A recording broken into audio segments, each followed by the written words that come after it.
Have you ever stood at the bottom of a staircase that seemed to disappear into the clouds? I don't mean a physical one, made of concrete or wood. I mean the staircase of your own life. You stand there, gripping the railing, looking up at a summit you can't quite see, and your chest tightens. There is a specific kind of heaviness that settles in the stomach when you are 20 or 22 or 25. It is the weight of potential. Everyone tells you that the world is yours, that you can be anything. But instead of feeling like a gift, sometimes it feels like a threat. Because if you can be anything, what happens if you end up being nothing? That gap between where you are standing now and your worn-out sneakers, and that shimmering, distant version of yourself can feel impossible to bridge. You ask yourself, how do I even start? Hello, my old friends. Welcome back to the porch. Pull up a chair. The coffee is hot and the morning air is still crisp. It's good to have you here with me again. Today, I want to talk to you about the art of walking. Not running, not sprinting, but simply putting one foot in front of the other. We live in a time that worships speed. We are told that if we haven't built an empire by the time we are 30, we are already behind. We see the highlight reels of strangers on glowing screens, showing us their finish lines, their trophies, their views from the mountaintop. And we look down at our own muddy boots, standing in the valley, and we feel a deep, quiet panic. I want to tell you a story. It's not a story about a billionaire or a famous athlete. It's about a man I knew years ago, back when my own hair hadn't yet turned the color of ash. Let's call him Mr. Ba. Mr. Ba wasn't rich. He didn't have a loud voice or a fancy title.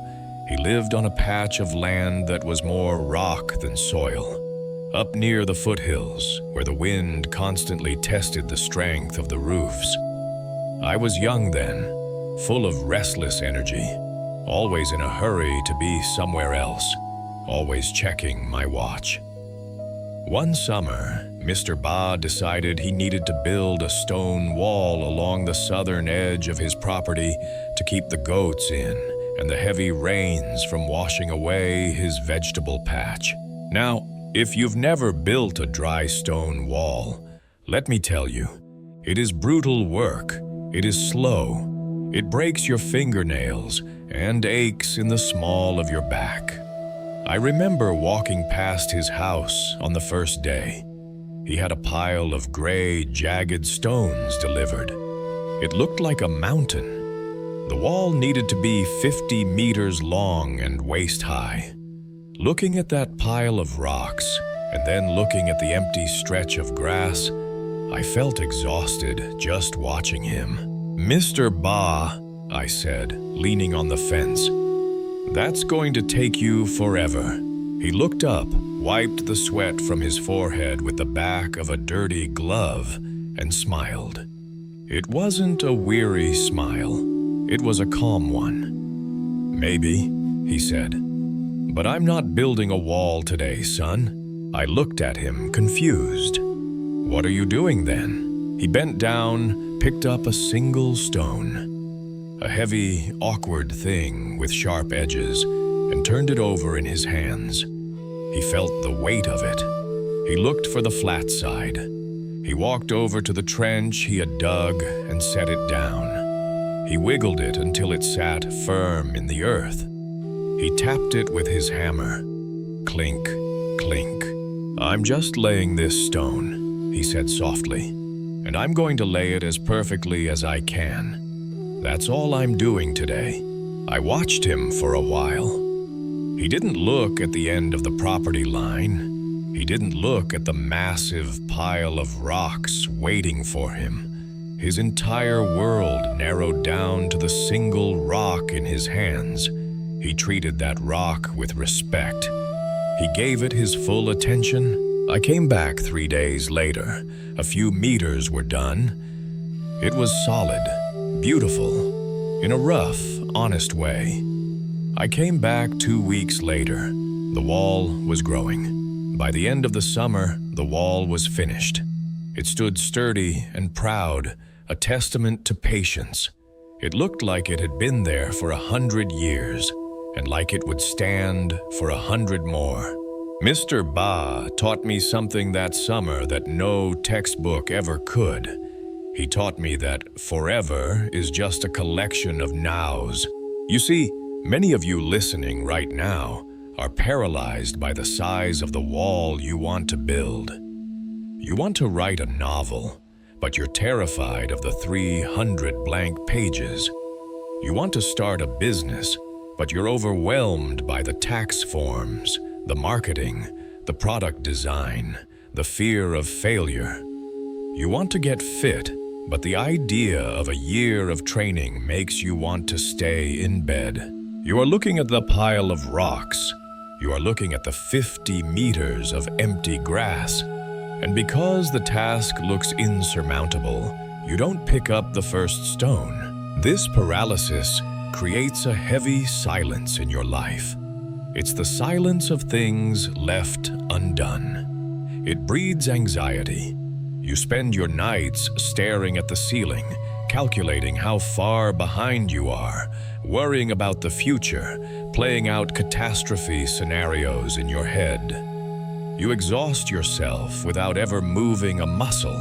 The philosophy of one day at a time is not just a nice saying to put on a coffee mug. It is a survival strategy. It is the only way anything real has ever been built. When we focus on the horizon, we trip over the roots at our feet. But when we look down, when we focus on the immediate step, the fear evaporates. Why? Because you can handle today. Think about it. Can you write for 20 minutes? Just 20 minutes. Yes, you can. Can you make one uncomfortable phone call? Just one. Yes, you can. Can you do one workout, even if it's just a walk around the block? Yes. You cannot bear the weight of the next 10 years today. If you try to carry the burden of your whole future on your shoulders this Tuesday morning, your knees will buckle. It is too heavy. It is not designed to be carried all at once. You are only built to carry the weight of today. There is a tremendous freedom in this. It means you don't have to be a hero. You don't have to be a genius. You just have to be present. You just have to be faithful to the task in front of you. There is a word I like: momentum. Momentum is a strange, invisible force. It is hard to start, but harder to stop. When a train begins to move, it groans. The wheels screech. It takes an immense amount of energy to move that first inch. But once it is rolling, once the wheels find their rhythm, clack, clack, clack, clack, it becomes an unstoppable force. It can smash through barriers that would have stopped it dead when it was still. Your life is the same. Right now, you might feel stuck. You might feel like the rust has set in. That's okay. That is just the physics of being still. The only way to generate momentum is to push. Not a big push, just a small one. One day, one stone. When you finish that small task, when you lay that one stone perfectly, you feel a tiny spark. It's a little hit of pride, a little whisper of, "I did that." That spark is the fuel for tomorrow. You wake up the next day, and the memory of yesterday's small victory makes the next stone feel a little lighter. Before you know it, you aren't forcing yourself anymore. You are moving. You are building. You look back after a month or a year, and you are shocked by how far you have come. You didn't leap. You didn't fly. You just walked. I want to speak directly to the young hearts listening to this. I know the pressure you are under. I know the world feels loud and demanding. I know you feel like you're running out of time, even though you have so much of it left. Please be gentle with yourself. You are not a machine. You are a garden. And a garden does not grow by shouting at it. It grows by daily tending. A little water, a little sun. Pulling a weed here, pruning a branch there. Quiet, consistent work. Don't let the magnitude of your dreams crush the joy of your journey. The dream is the destination, yes.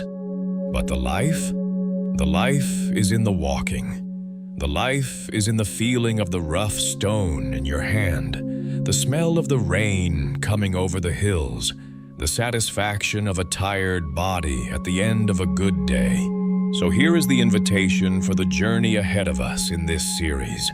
We are going to strip away the noise. We are going to stop looking at the summit and start looking at our feet. We are going to learn how to fall in love with the process, how to navigate the inevitable storms, and how to keep going when the fog rolls in. It won't always be easy. There will be days when you drop the stone on your toe. There will be days when the wall collapses. That is part of it too. But we will face those days when they come, not in advance, but when they arrive. For now, take a deep breath. Let it out slowly. Forget about next year. Forget about next month. What is the one thing, the one small, true thing you can do today? Find your stone, pick it up, let's build. It sounds easy, doesn't it? Just pick up the stone. But we all know why it isn't. We know why our hands tremble when we reach for it. It's not because the stone itself is too heavy. It's because the moment we touch it, we aren't looking at the rock in our hands. We are looking at the cathedral we're supposed to build. We are looking at the miles of road ahead, the years of labor, the thousands of stones that come after this one. That is the trap of the big picture. We are told constantly to have a vision, to dream big, to visualize the destination.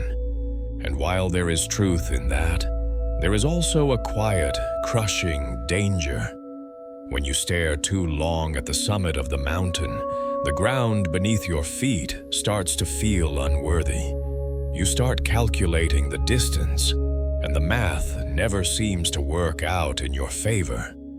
You look at where you are. Maybe you're tired, maybe you're broke, maybe you're just unsure of who you are. And then you look at that glossy, finished image of where you're supposed to be. The gap between those 2 points is terrifying. It's wide enough to swallow you whole. I see this paralysis so often, especially in the eyes of young people today. There is this unique, suffocating pressure to have the autobiography written before you've even lived the first chapter. You are expected to curate a life that looks complete. You need the career that changes the world, the relationship that looks like a movie poster, the mental health of a monk, and the financial portfolio of a hedge fund manager, all by the time you're 25. It's heavy. It is a mental burden that creates a very specific kind of exhaustion. It's not the exhaustion of working hard. It's the exhaustion of worrying. It's the fatigue of running a marathon in your mind while your body sits motionless on the edge of the bed. I remember talking to a young man a few months ago. Let's call him David. David is brilliant, capable, and kind. He sat at my kitchen table, staring into a mug of cold coffee, and told me he felt like he was drowning. He had graduated 2 years prior, and he wasn't where he thought he'd be. He wasn't a failure by any standard metric. He had a job, he had an apartment, but in his head, he was miles behind. He told me, "I know what I want to do.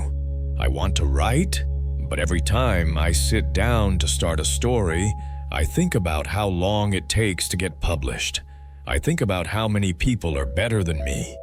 I think about whether it will pay the bills in 10 years. I think about my student loans." And suddenly, writing that first sentence feels pointless. So I just don't. I scroll through my phone instead. That right there is the weight of the big picture. David wasn't afraid of writing a sentence. He was afraid of the 10 years of uncertainty attached to it.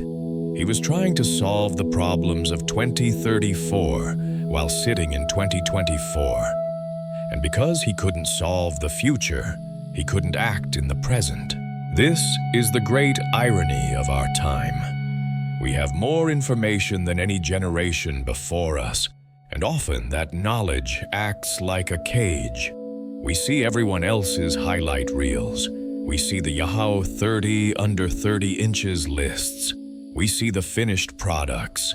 We rarely see the messy, boring, quiet middle. We don't see the days where nothing happened.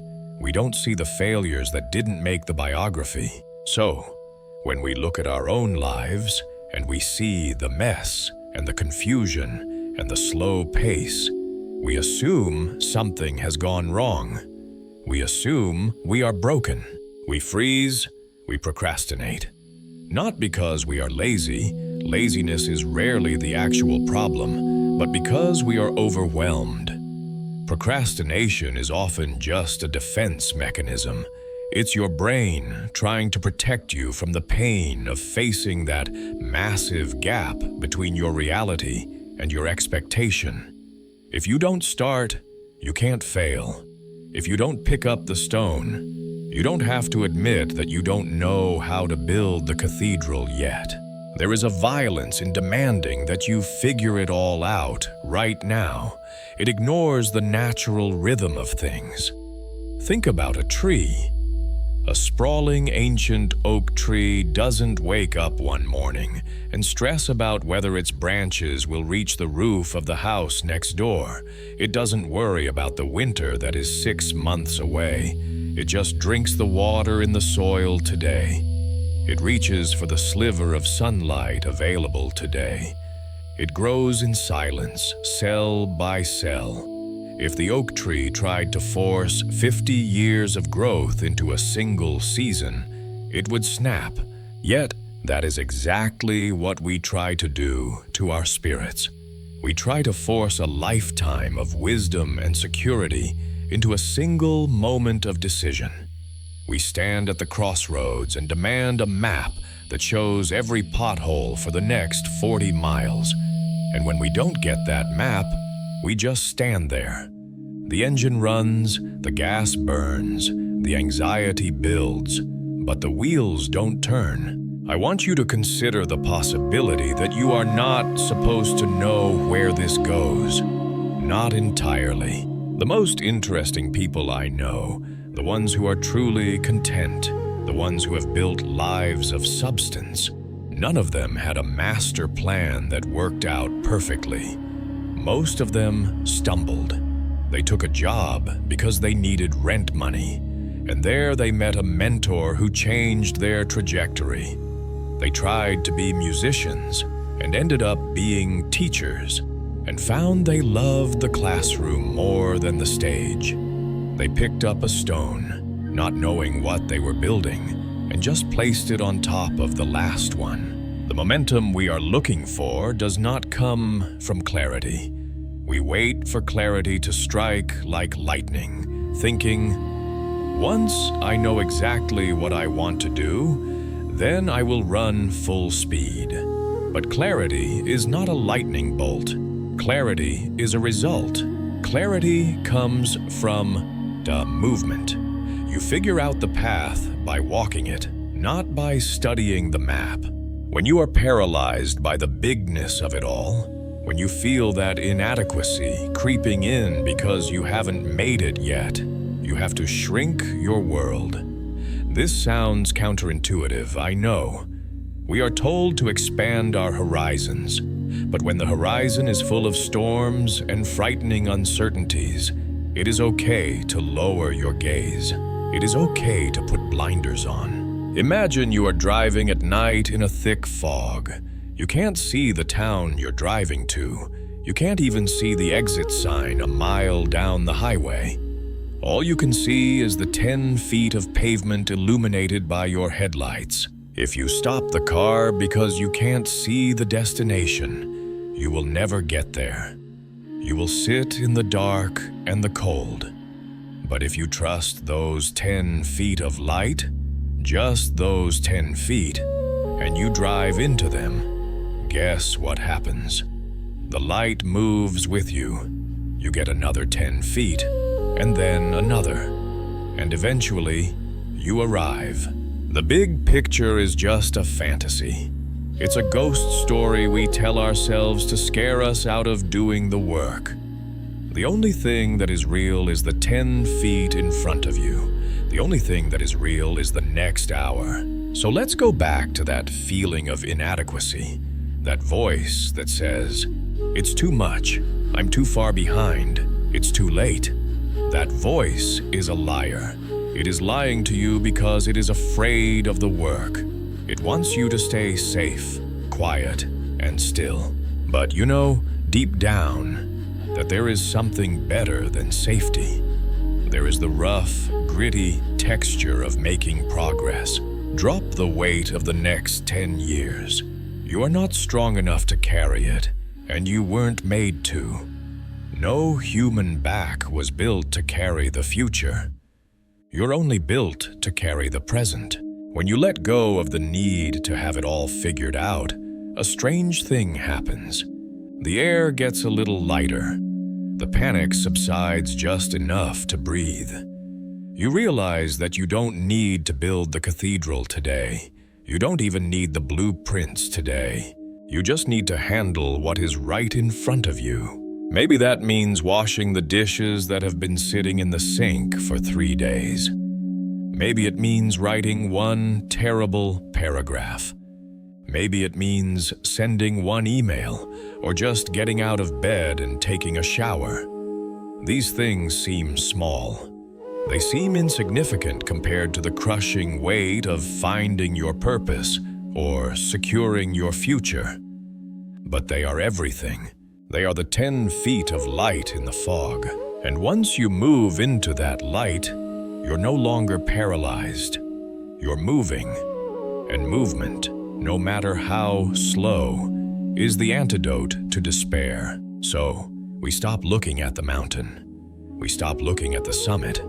We look at our boots. We look at the dirt. We look at the single, solitary step we are about to take. Because that step is the only one that matters. And that single step is where the magic, if we can call it that, actually lives. It's where the one day at a time philosophy shifts from being just a comforting cliche stitched onto a throw pillow to becoming a rigid, ironclad survival strategy. When we talk about living one day at a time, or one brick at a time, we often mistake it for thinking small. We worry that if we stop staring at the horizon, we'll lose our way. We think that if we don't obsess over the 5-year plan, the 10-year vision, or the grand finale, we are somehow lowering our standards. But the truth is actually the opposite. Narrowing your focus doesn't shrink your ambition, it concentrates your power. Think about a river. If you spread that water out over a mile-wide plain, it becomes a swamp. It's stagnant. It doesn't move anything. But if you channel that same amount of water into a narrow gorge, it cuts through rock. It becomes a force of nature. That is what happens when you take all that mental energy you've been wasting on worrying about next year, and you pour it entirely into the next 24 hours. I remember watching an old stonemason work once. He was building a retaining wall on a property that had been sliding into a creek for years.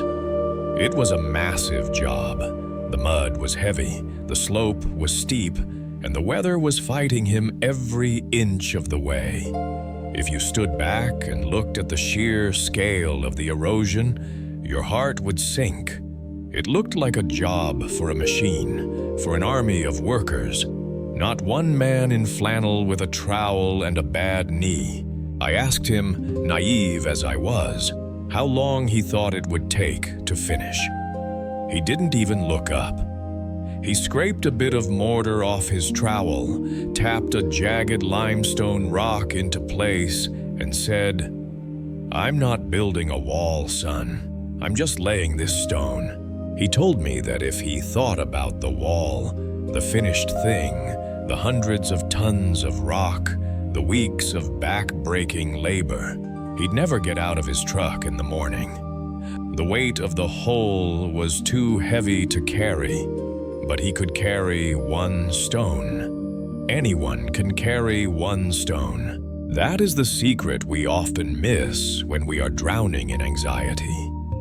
Anxiety is essentially a misuse of the imagination. It is the act of dragging the future into the present. We try to emotionally experience failures that haven't happened yet. We try to solve problems that don't exist yet. We strap the weight of the entire mountain onto our backs before we've even laced up our boots. No wonder we collapse. No wonder we feel paralyzed. We are trying to walk 1,000 miles in a single stride. When you shift your focus to the manageable present, that anxiety begins to evaporate. Not because the problem is gone, but because you have stopped feeding the monster. You strip the situation of its what-ifs. You are no longer fighting a hypothetical dragon. You are just washing the dishes. You are just writing one paragraph. You are just making one phone call. You are just getting through this afternoon without pouring a drink, or without losing your temper, or without giving up. And there is a profound peace in that. There is a quiet dignity in the immediate. When you stop looking at the summit, the air gets clearer right where you're standing. You start to notice the texture of the work. You start to do better work, too. See, when you are rushing to get to the end, you cut corners. You treat the present moment like it's just an obstacle, something to get over so you can reach the good part. But when you accept that asterisk, this asterisk step is the only reality you have, you treat it with respect. You lay that brick perfectly. You handle that conversation with care. You build the foundation of your life with authenticity because you aren't trying to escape the process. You are inhabiting it. This is how true momentum is built. It's not a sprint, it's a rhythm. I think about people I've known who have rebuilt their lives after total devastation.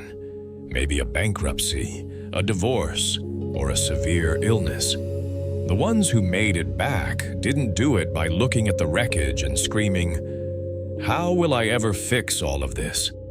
They did it by waking up and saying, "Today, I will fix the front door." The next day, "Today, I will clear the weeds." There is a story of the writer who was asked how he wrote such long, intricate novels. He said, "I don't write novels. I write sentences. Sometimes, on a good day, I write a paragraph. That's it. A novel is just 100,000 small decisions made one after the other. A recovered life is just 1,000 sober mornings strung together like pearls. A career is just a decade of showing up when you didn't feel like it." This perspective makes the daunting feel achievable. It takes the teeth out of the fear, because you don't have to be strong enough to survive the whole journey today. You don't need the courage for the next 10 years. You only need enough courage for today. And usually, if we are honest, we have enough for today. We might be running on fumes, we might be scared, but we have just enough fuel to make it to sunset. And that is all that is required. When the sun comes up tomorrow, you'll get a fresh refill of strength. You'll get new mercies.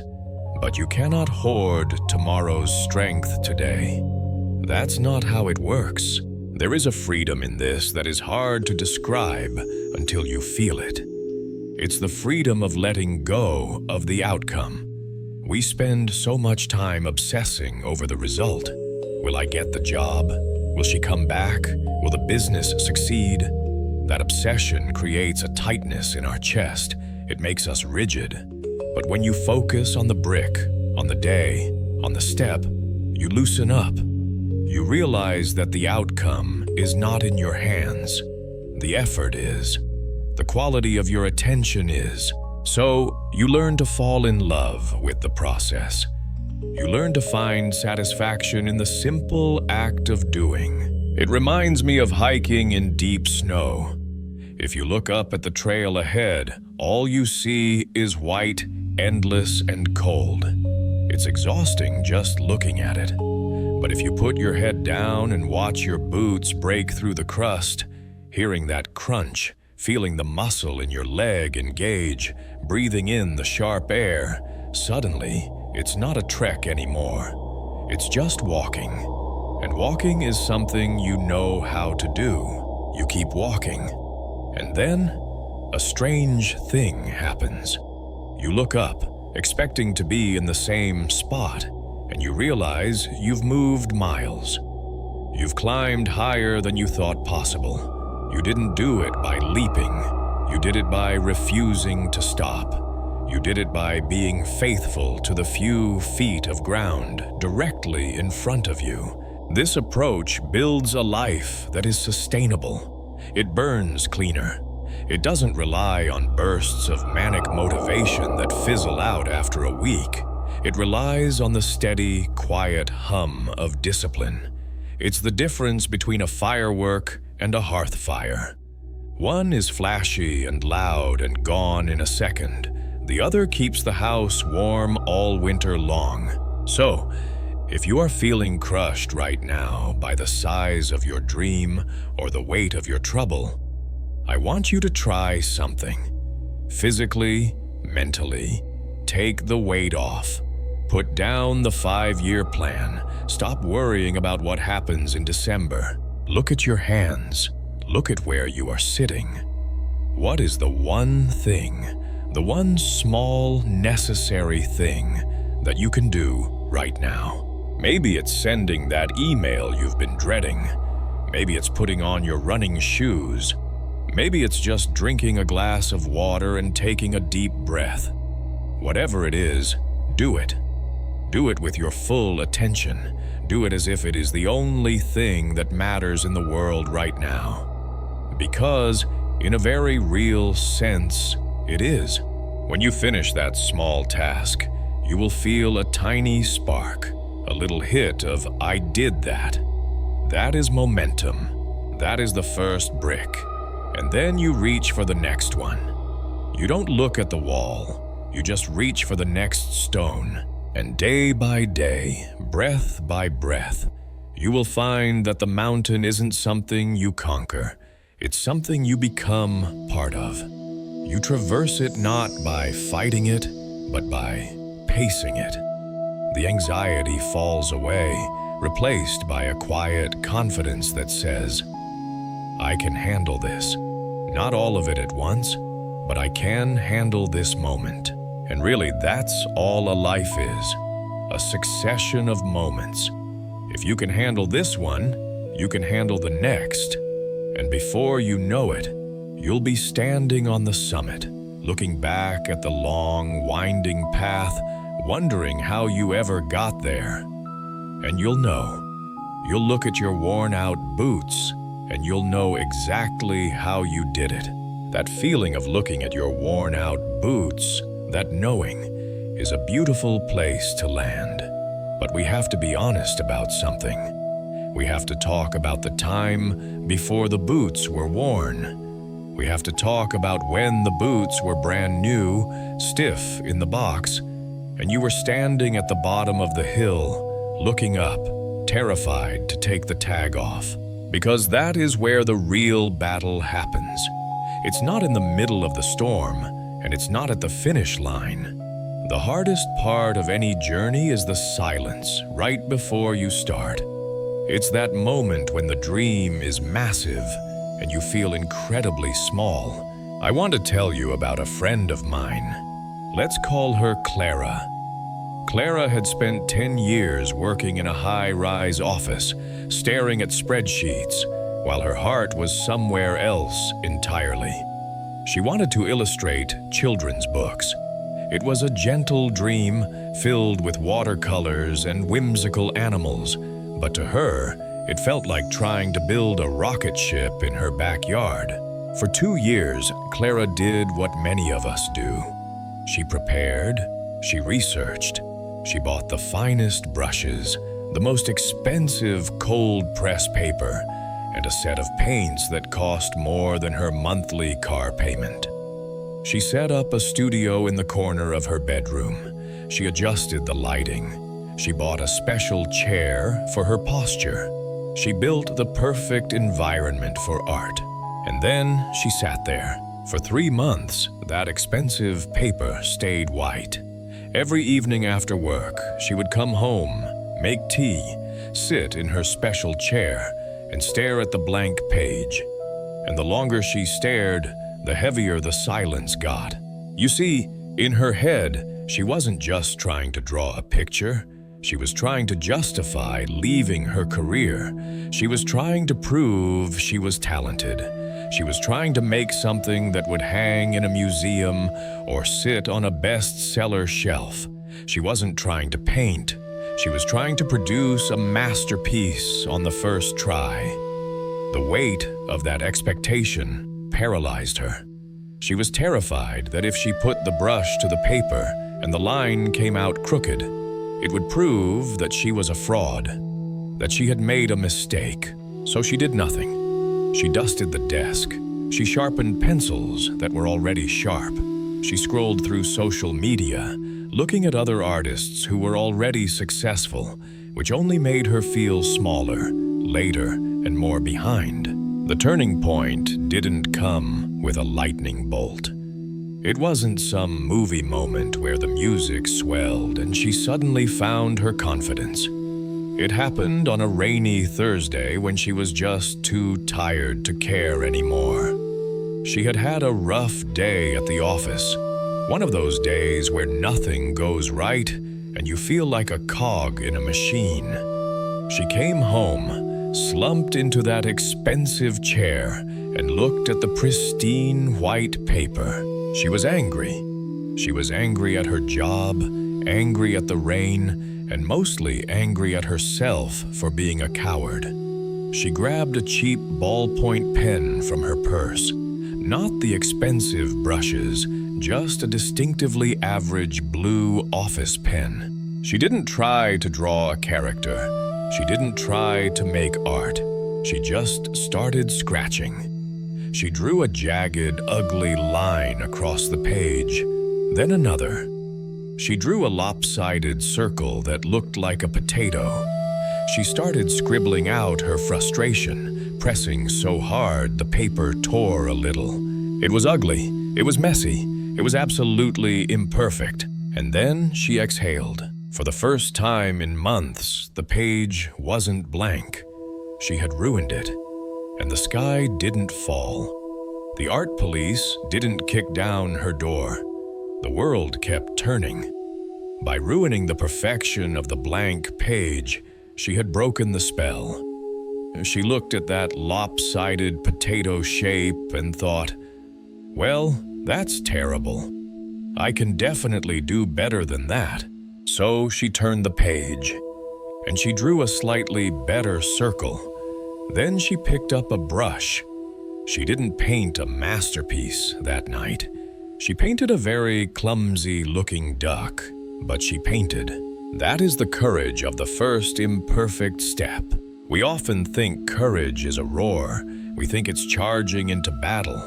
But usually, courage is the quiet voice at the end of the day saying, I will try again tomorrow. For Clara, courage was being willing to be bad at something.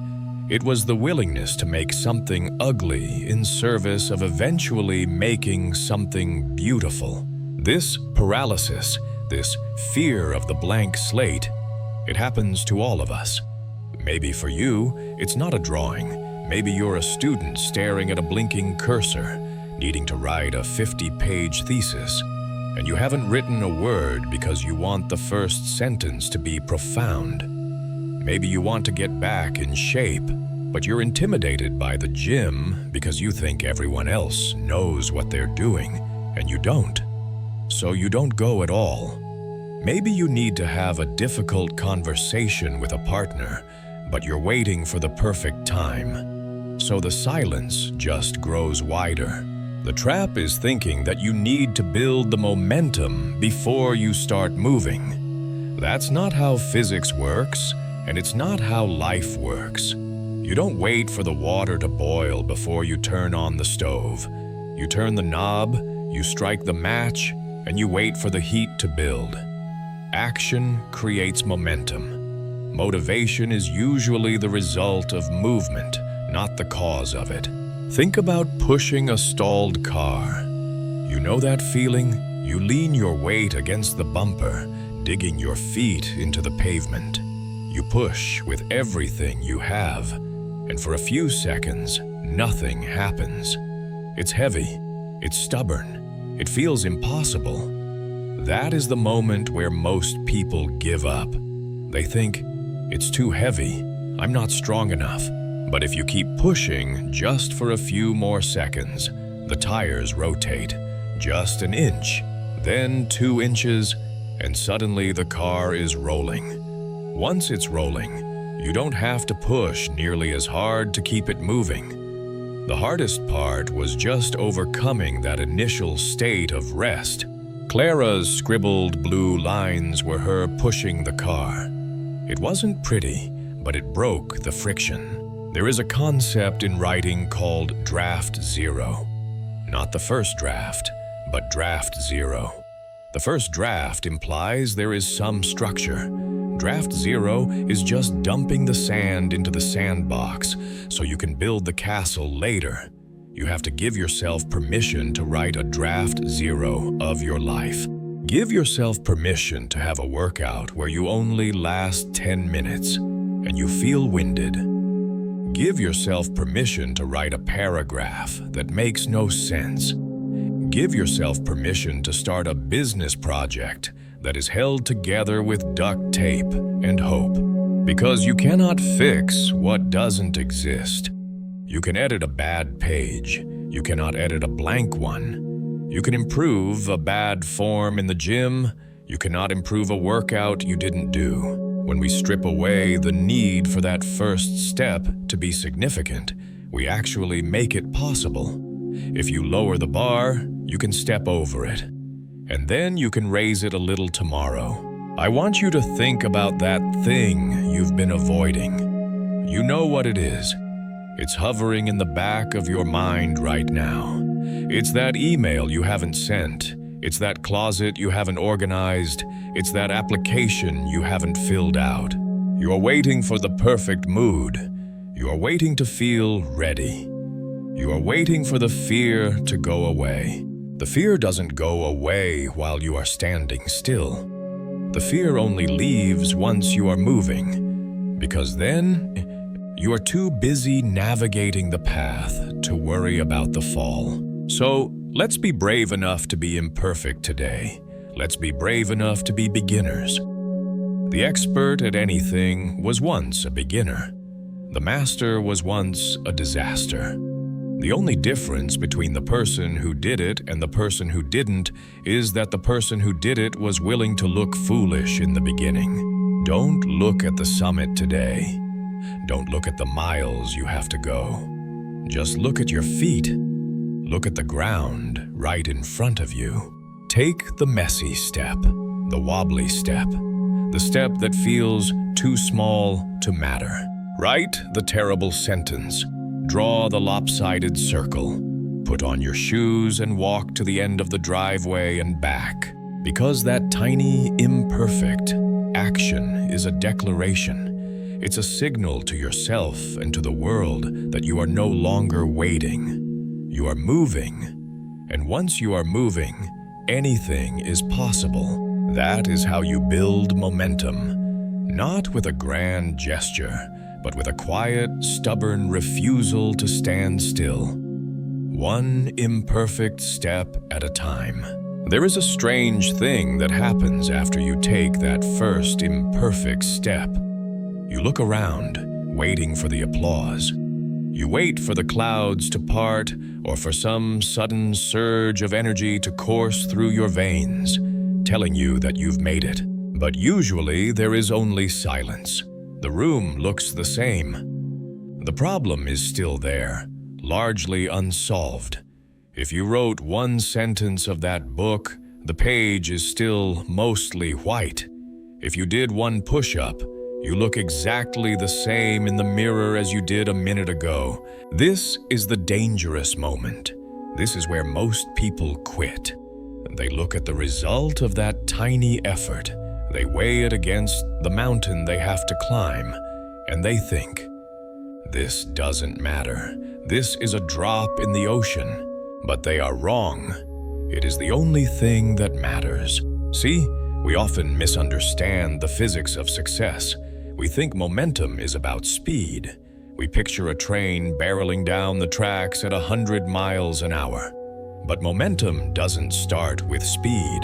It starts with mass. It starts with overcoming the friction of sitting still. I want to tell you about a man named Arthur.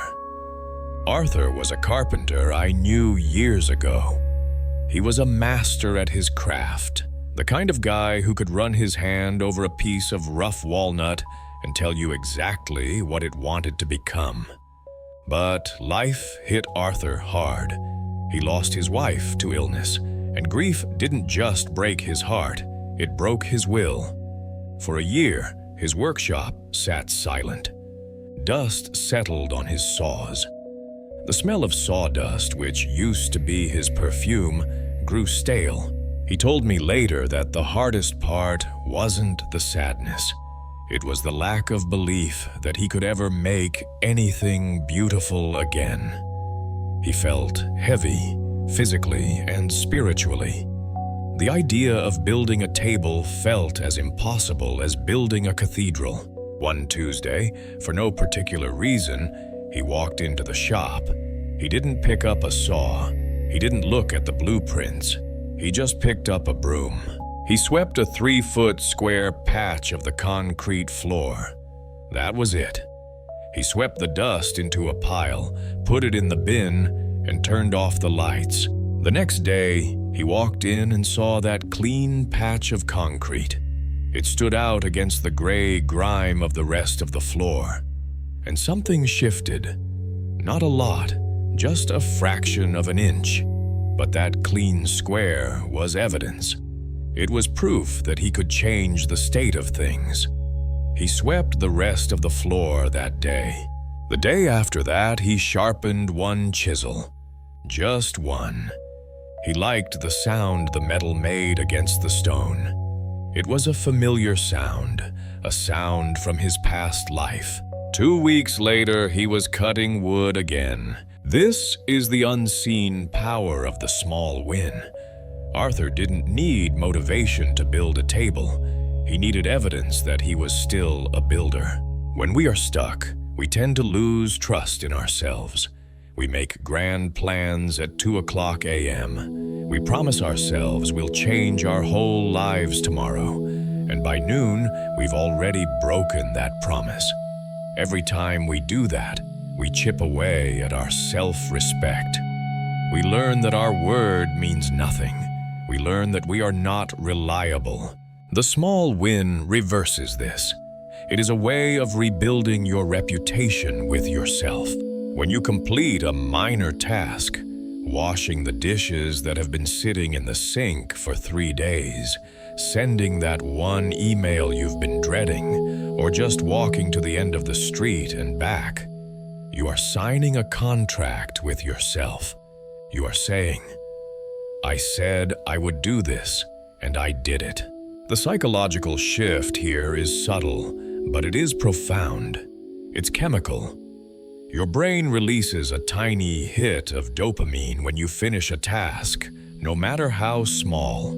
It feels good to check a box. It feels good to see order emerge from chaos. That feeling is the seed of momentum. Think of it like a savings account for your confidence. You start with pennies. Sweeping the floor is a penny. Making your bed is a penny. Drinking a glass of water when you wake up is a penny. It doesn't look like much. You can't buy freedom with it yet. But you keep depositing these pennies day after day. Eventually, you look at your account and you realize you're rich. You have a wealth of evidence that you are capable of action. This is how resilience is built. It isn't built in the crisis. It's built in the quiet moments before and after the crisis. It's built in the boring, mundane consistency of doing the next right thing. There is a concept in architecture called compressive strength. It's the capacity of a material or structure to withstand loads tending to reduce size. Stone has high compressive strength. You can stack a lot of weight on it, and it won't crumble. You are building your own compressive strength. Every small win makes you a little denser, a little more solid. When you force yourself to do the small thing when you don't feel like it, you are hardening your will. And here is the beautiful part.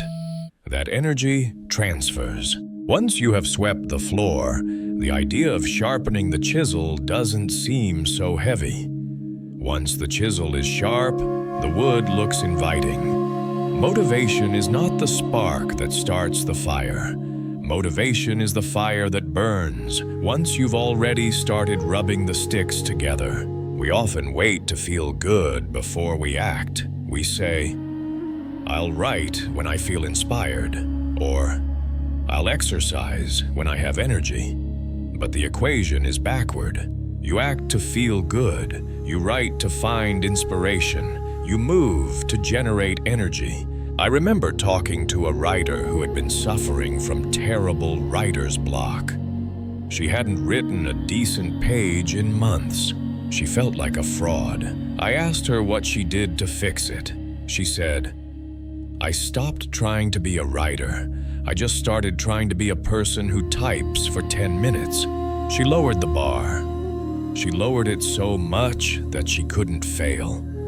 She told herself she just had to sit there and type nonsense if necessary, but she had to do it for 10 minutes.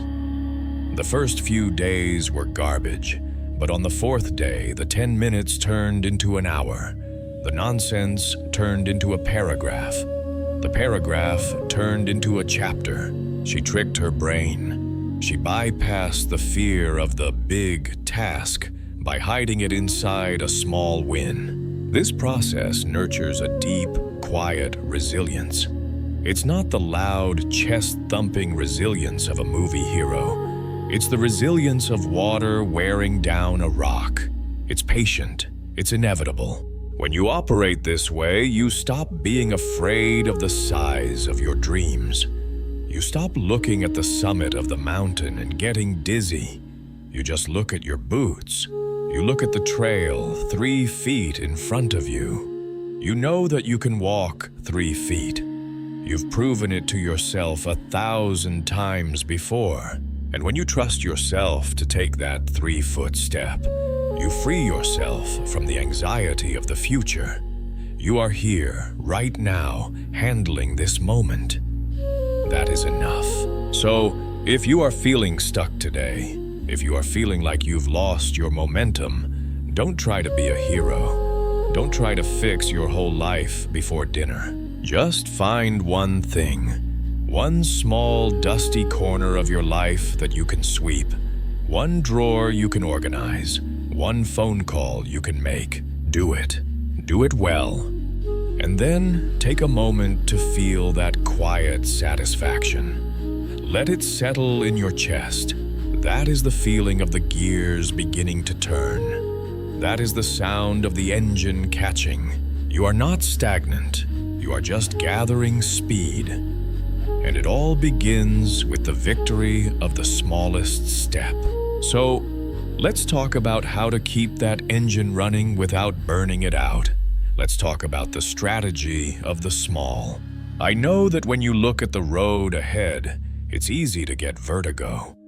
You look at the mountain of work on your desk, or the clutter in your house, or the sheer distance between where you are and where you want to be, and your brain does something tricky. It freezes. It tries to calculate the energy required to finish the entire journey in a single leap. And because that calculation results in impossible, you stop. You don't move. You wait for a lightning bolt of motivation that rarely strikes. We need to dismantle that way of thinking. We need to replace the urge for perfection with the necessity of presence. I want to offer you a concept that might sound a bit technical at first, but I promise you, it is deeply human. It is called the minimum viable action.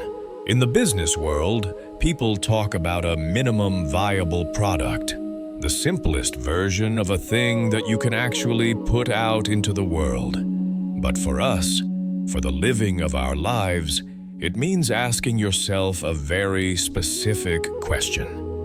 What is the absolute smallest thing I can do right now that counts as forward motion? I don't mean a small task.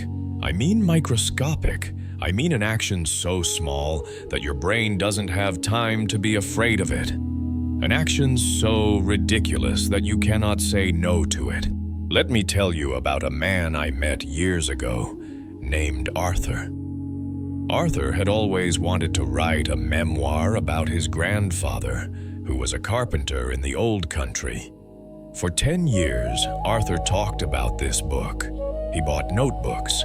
He bought a fancy fountain pen. He set up a desk in the corner of his bedroom that faced the window. But the desk stayed empty. The notebooks gathered dust. Every time Arthur sat down, he thought about the book. Capital T, capital B. He thought about the 300 pages he needed to fill, the chapters he hadn't outlined, the history he needed to verify. The weight of the finished product crushed him before he could write a single word. He was paralyzed by the need for the writing to be good, for it to be profound, for it to be perfect. Then he changed the rules. He decided that his goal was no longer to write a book. His goal was to open the notebook. That was it. If he opened the notebook and stared at the blank page for 10 seconds and then closed it, he had succeeded for the day. That was his minimum viable action. For the first 3 days, that is exactly what he did. He sat down, opened the cover, smelled the paper, felt the texture of the sheet, and closed it. He marked a red X on his calendar. Success. On the 4th day, he opened the notebook, and because he was already there, because the barrier of entry was so low, he picked up the pen. He didn't write a chapter. He wrote one sentence. The smell of sawdust was always in his hair. That was enough. He closed the book. By lowering the bar, Arthur tricked his fear. He bypassed the part of his brain that was screaming about perfection and engaged the part of his brain that was capable of simple movement. Over time, that one sentence became a paragraph. The paragraph became a page. It wasn't about the quality. It was about the act of showing up. This is what I want you to try. When you are staring at a wall, don't try to climb it. Just touch the bricks. If you are trying to get back into reading, but the idea of finishing a novel feels like homework, your minimum viable action is not read a chapter. It is read one paragraph, just one.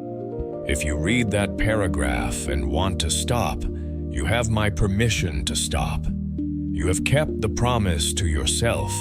You have maintained the chain. If you have a project at work that is overwhelming you, a report, a presentation, a code base, and you find yourself scrolling through your phone to avoid the anxiety, stop. Ask yourself, what is the smallest thread I can pull? Maybe it is not writing the report. Maybe it is just open the document and name the file.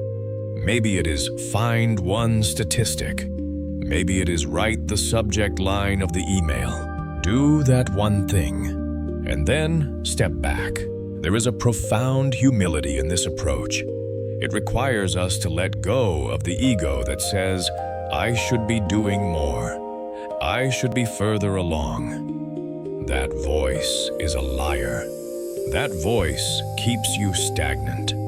By embracing the small, you are admitting that you are human, that you have limits, and that you are willing to work within them. Think about the physical space around you.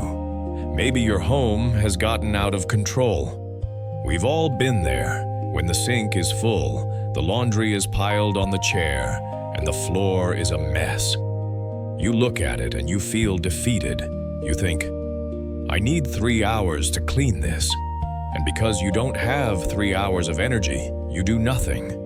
The mess grows. The shame grows. Apply the mindset. What is the minimum viable action? It is not clean the kitchen. It is wash one fork, walk to the sink, turn on the warm water, feel it on your hands, soap up the sponge, wash one fork, rinse it, put it in the rack. If that is all you do, you are still one fork closer to order than you were 5 minutes ago. But the magic of this method is that usually, once the water is running, once your hands are wet, washing the plate next to the fork doesn't feel so hard. The friction is in the starting, not the doing. This approach shifts your focus from the horizon to the ground beneath your feet. It moves you from perfection to presence. Perfection is a demand. Presence is an offering. When you demand perfection, you are a tyrant to yourself. When you offer presence, you are a friend. I remember a time in my own life when grief had settled over me like a heavy, wet wool blanket. The days were gray and blurred together. People told me to get out there, to be active, to move on. But those were big, hollow words. I couldn't move on. I could barely move at all. My minimum viable action during those weeks was simply to step outside and breathe fresh air for 60 seconds.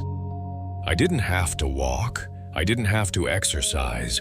I didn't have to smile at a neighbor. I just had to put my boots on, open the back door, stand on the porch, and count to 60. Some days, the air was biting cold. Some days, it was raining. But I stood there. I felt the cold on my cheeks.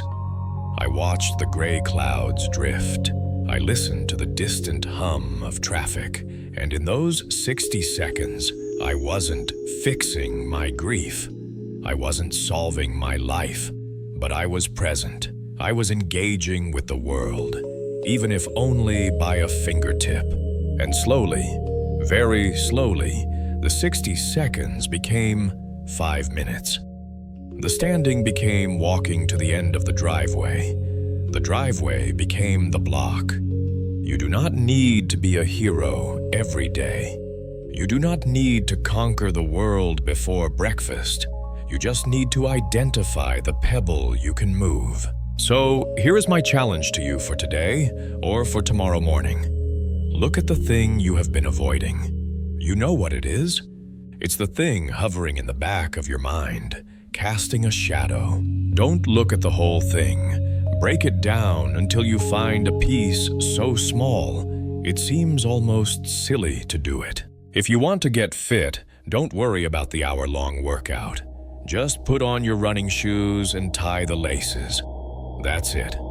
If you need to have a difficult conversation, don't script the whole dialogue. Just send the text that says, "Hey, do you have time to talk this week?" If you want to learn a language, don't memorize a chart of verbs. Just learn one new word today.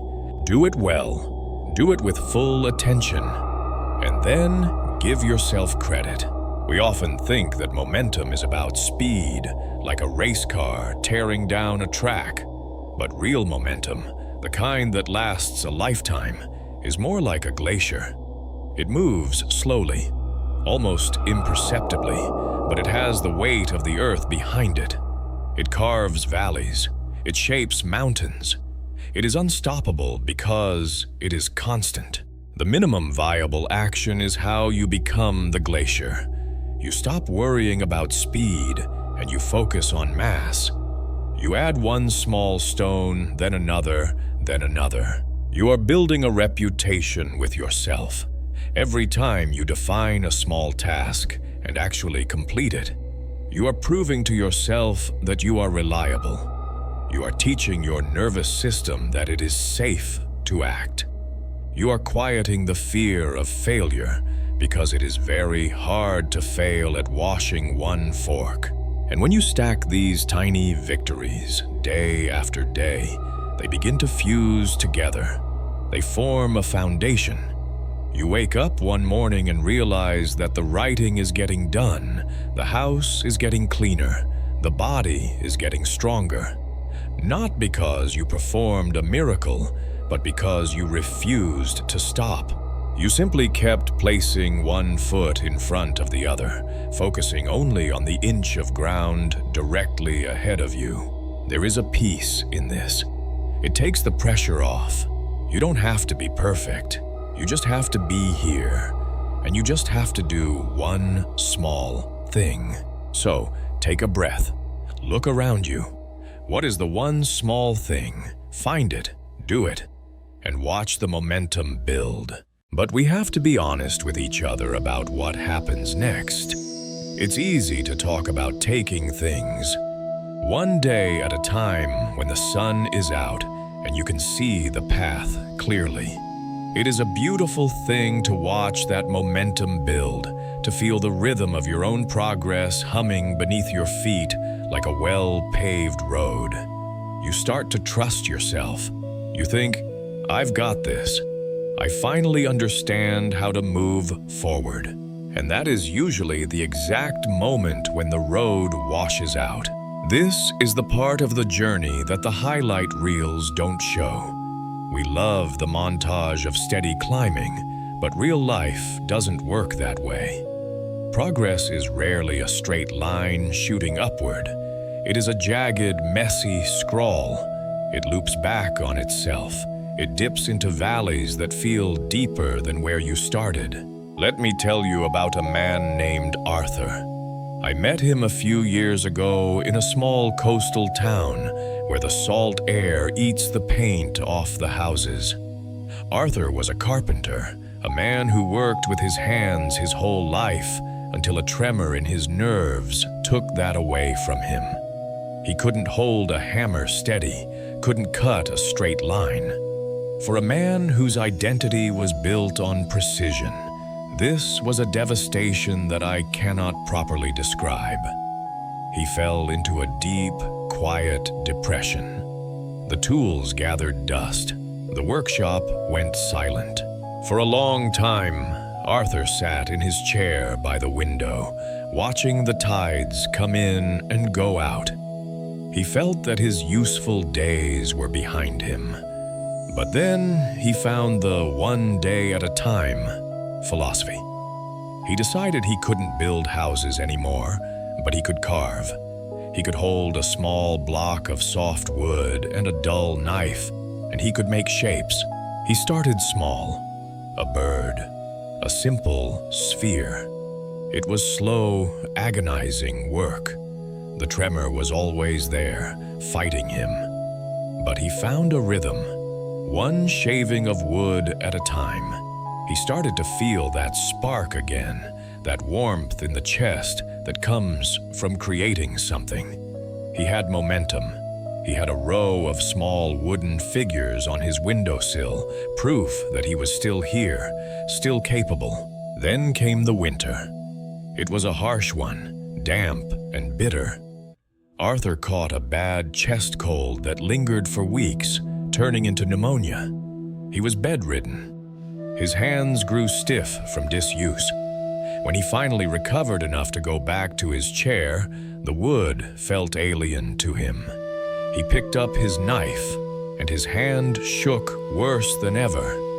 He tried to carve a simple curve, but the blade slipped and gouged the wood, ruining the piece instantly.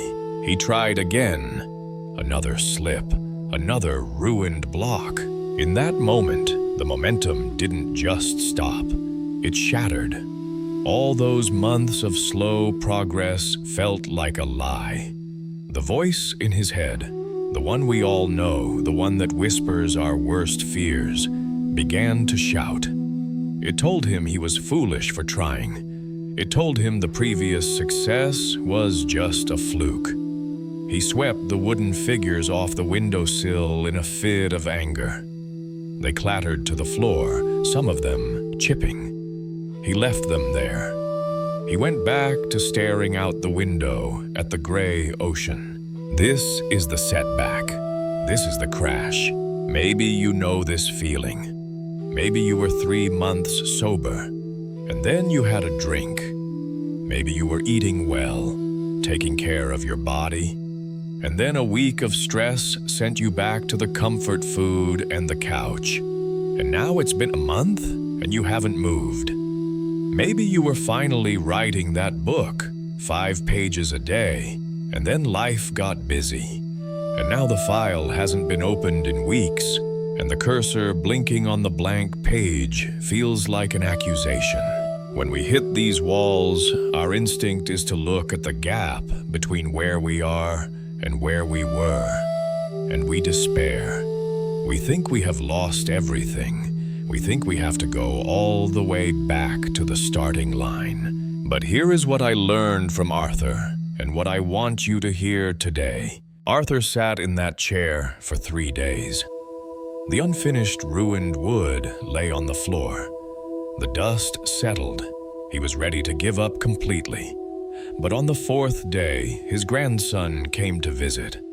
A small boy, maybe 6 years old. The boy didn't know about the depression or the tremors or the ruined momentum. He just saw the wooden birds on the floor. The boy sat down and started playing with them. He picked up the one that Arthur had chipped when he swept it off the sill. He held it up and said, "Grandpa, this bird has a broken wing. It needs help." Arthur looked at the boy and then at the broken piece of wood. He could have stayed in the chair. He could have said, "It's broken, leave it." But he didn't. He sighed, the heavy sigh of a man carrying a great weight, and he leaned forward. "Let me see," Arthur said. He took the small wooden bird. He didn't try to fix the whole thing. He didn't try to carve a masterpiece. He didn't think about his career or his legacy or the months of lost time. He just saw a rough edge that needed smoothing. He picked up a piece of sandpaper, not the knife. He wasn't ready for the knife yet, just the paper. And he rubbed the rough edge. Asterisk, scritch, scritch, scritch. That sound, that simple, repetitive friction, that was the restart. He didn't fix the bird that day. He just smoothed one edge. But the next day, he picked it up again. And the day after that, he picked up the knife. He didn't try to carve a new figure. He just corrected the mistake on the old one. He turned the gouge into a feather. Resilience is not about never falling. Resilience is about the speed of your recovery. And recovery doesn't mean springing back to your feet with a smile. Sometimes, recovery looks like dragging yourself across the floor because your legs won't work yet. The mistake we make is thinking that when we slip, we lose all our progress. We view life as a tower of blocks. If it tips, everything crashes to the ground. But life isn't a tower, it's a painting. If you make a wrong stroke, the rest of the painting is still there. The blue of the sky you painted last week hasn't vanished just because you messed up the tree today. You don't have to throw away the canvas. You just have to paint over the mistake, or better yet, work the mistake into the picture. When you are in the pit of a setback, the idea of momentum feels like a cruel joke. You feel heavy. You feel like you are moving through mud. The one day at a time approach changes here. It shifts gears. It stops being about building and starts being about surviving. When you have stumbled, the one small thing you need to do is usually not an act of achievement. It is an act of forgiveness. You have to forgive yourself for being human. You have to forgive yourself for the week of bad eating, for the missed deadlines, for the anger, for the relapse. You have to look at the mess you made and say, okay, this happened. I am here now. You don't look at the mountain peak. You don't even look at the path you were on last week. You look at your feet. Arthur taught me that the return is quiet. It is humble. It is not a cinematic moment with swelling music. It is usually silent, perhaps in a cold room, with a heavy heart. It is the moment you decide to wash the dishes even though the rest of the house is a disaster. It is the moment you put on your running shoes even though you know you can only walk today. It is the moment you write one single sentence after a month of silence. That one sentence is the victory. That one sanded edge is the triumph. Because here is the secret. Momentum is not a constant speed. It is simply the act of not stopping entirely. Even if you move an inch, you're still in motion. So, if you are listening to this and you feel like you've blown it, if you feel like you were doing so well and now you're back at zero, you're not at zero. You have all the knowledge of the past with you. You know you can do it because you did it. The setback is not the end of the story. It is a chapter. It is the conflict that makes the resolution meaningful. Without the storm, the ship is just floating. It is in navigating the waves that the sailor learns who he is. Don't try to get back to where you were yesterday.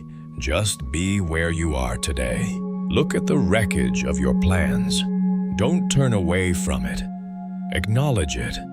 It's real. It hurts. It's disappointing. Now, find one piece of debris that you can move. Just one. Pick it up. Set it right there. You have begun again. And as long as you can begin again, you are never truly defeated. The beauty of this philosophy is that every sunrise is a reset button. The past is a ghost. It cannot touch you unless you let it.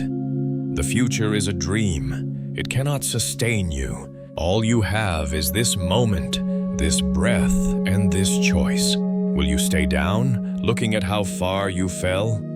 Or will you sand the rough edge? The choice is yours. And the good news is, you don't have to make a big choice. You just have to make a small one. Let's sit with that for a moment. Feel the weight of it lift. You don't have to fix your life today. You just have to handle today. And when the sun goes down, you lay your burden down and you rest.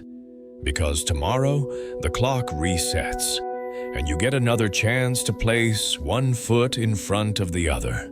But as you place that foot forward, as you commit to just handling today, you might notice something else rising up to meet you. It isn't a physical wall, and it isn't a locked door. It's a voice.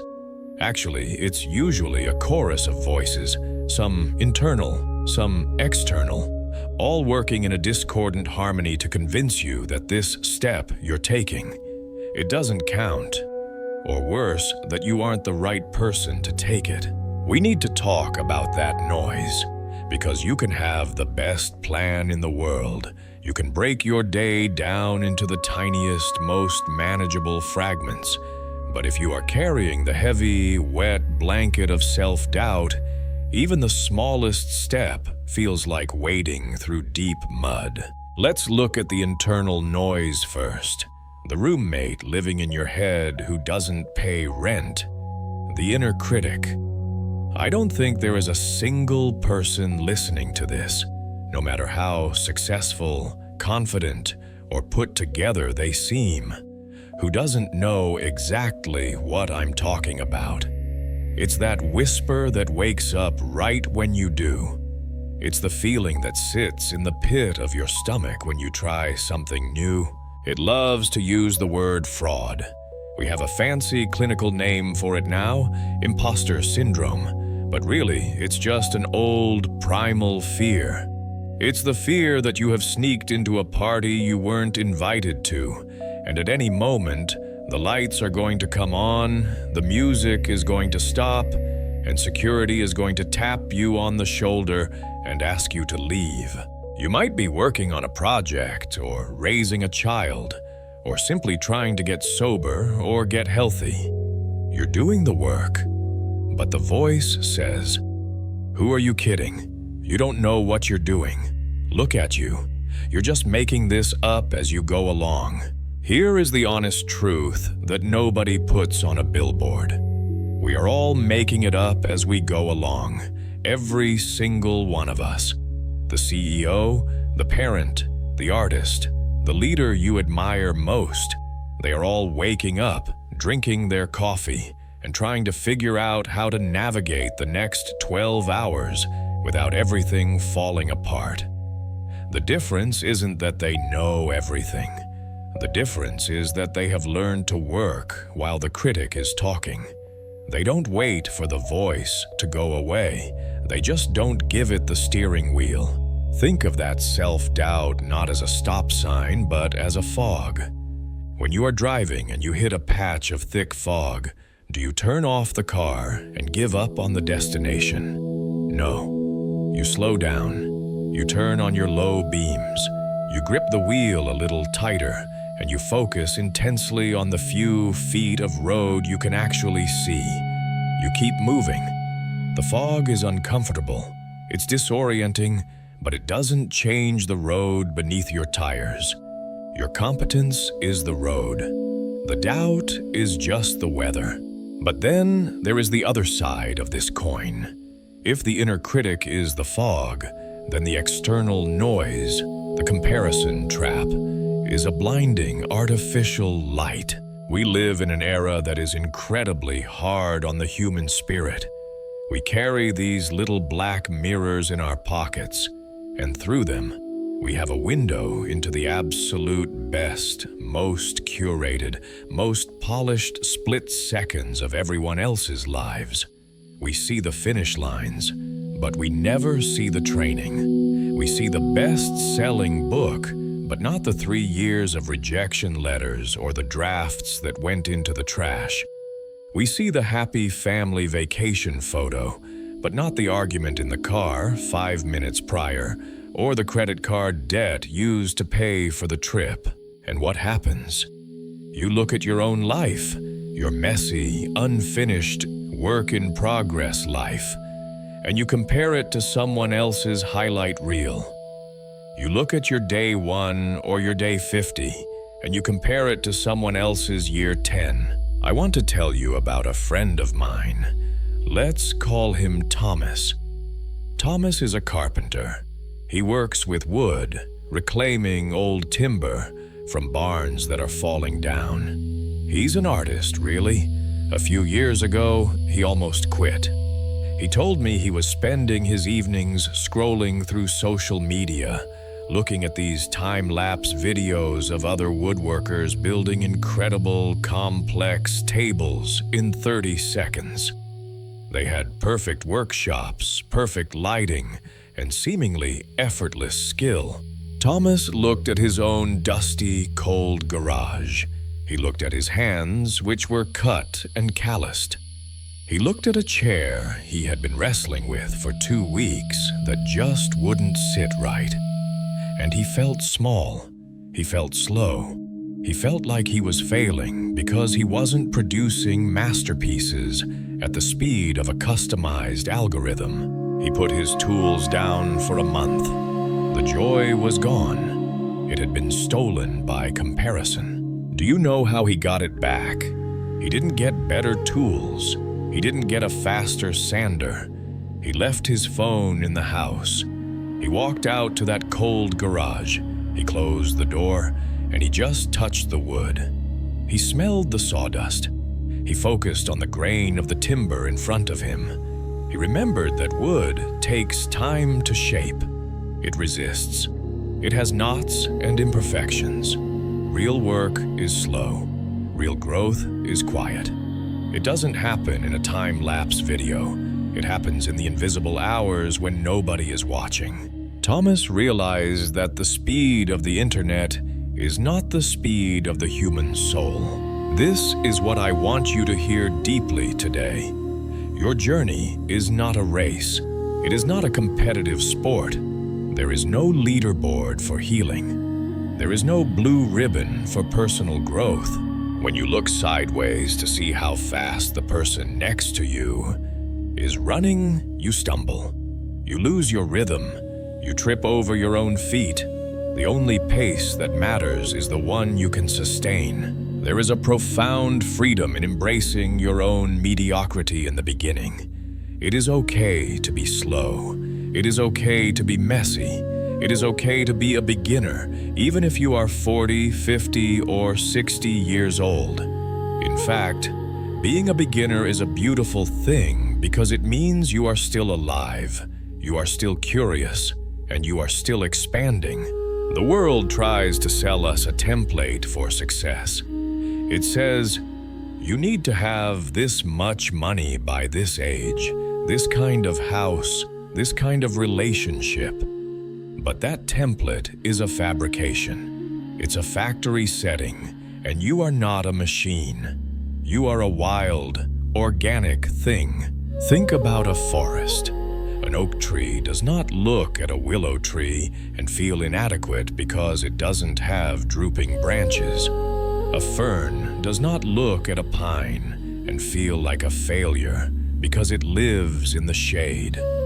They just grow. They sink their roots into the soil where they are planted. They drink the rain that falls on them, and they stretch toward the light that they can find. They are fully occupied with the business of being themselves. That is what you are invited to do. To be fully occupied with the business of your own life.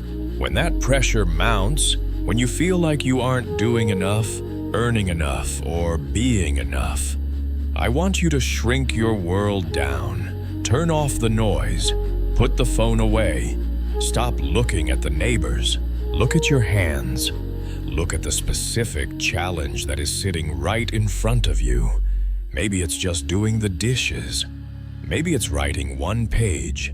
Maybe it's having one difficult conversation. That is your reality. That is your empire. And realize that the things that actually matter, peace of mind, integrity, kindness, the feeling of a job well done, the breath in your lungs, those things are internal metrics. No one can give them to you, and no one can take them away. You can't buy them, and you can't show them off in a photo.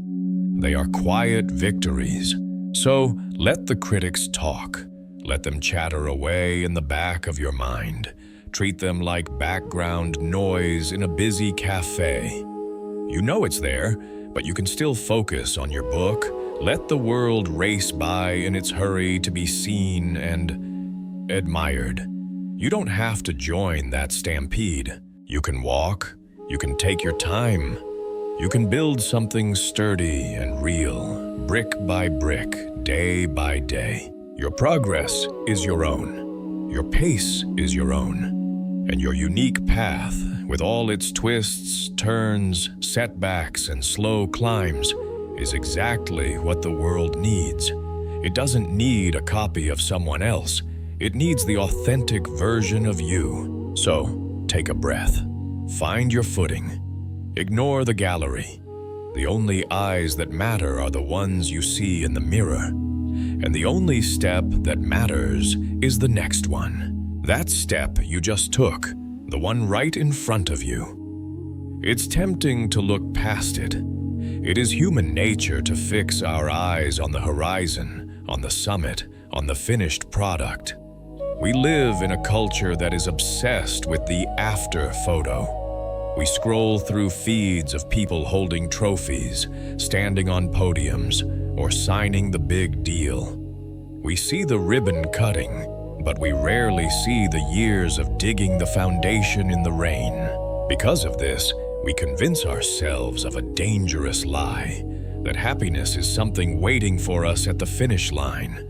We tell ourselves, I'll be proud of myself when I lose the weight, or I'll relax when the business is profitable, or I'll celebrate when the book is published.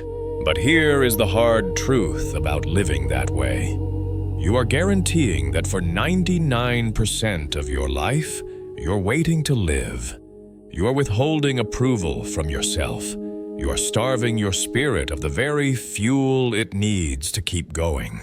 If you only clap for yourself when you cross the finish line, the miles in between become a desert. And a lot of us quit, not because we aren't capable, but because we run out of hope. We run out of emotional stamina because we haven't learned to value the effort, only the outcome. Let me tell you about a man I knew named Arthur. Arthur was a stonemason. He spent his life repairing old walls in the countryside, those dry stone walls that wind through the hills like gray ribbons. It is back-breaking work. It's heavy, it's slow, and your hands are constantly covered in dust and scrapes.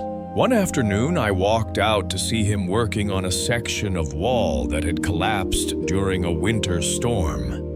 It was a massive gap, maybe 20 feet wide. He had been there since dawn. When I arrived, the sun was starting to dip low, casting those long golden shadows across the grass. I looked at the wall. To my untrained eye, it looked like he had barely made a dent. The gap was still huge. There was still a massive pile of disorganized rocks on the ground. I asked him, likely with a bit too much sympathy in my voice, "Arthur, does it ever frustrate you, seeing how much is left to do?" Arthur stopped. He wiped his hands on his trousers, picked up a thermos of tea, and poured a cup. He looked at the pile of rocks, then he pointed to a small section at the base of the wall, maybe 3 feet long and 2 feet high. The stones were fitted together perfectly, tight and solid, without a drop of mortar holding them in place. "I'm not building a wall today," he told me quietly. "I'm just placing this stone. And then that one. Look at this corner here. See how that jagged piece locks into the smooth one? That's a good fit.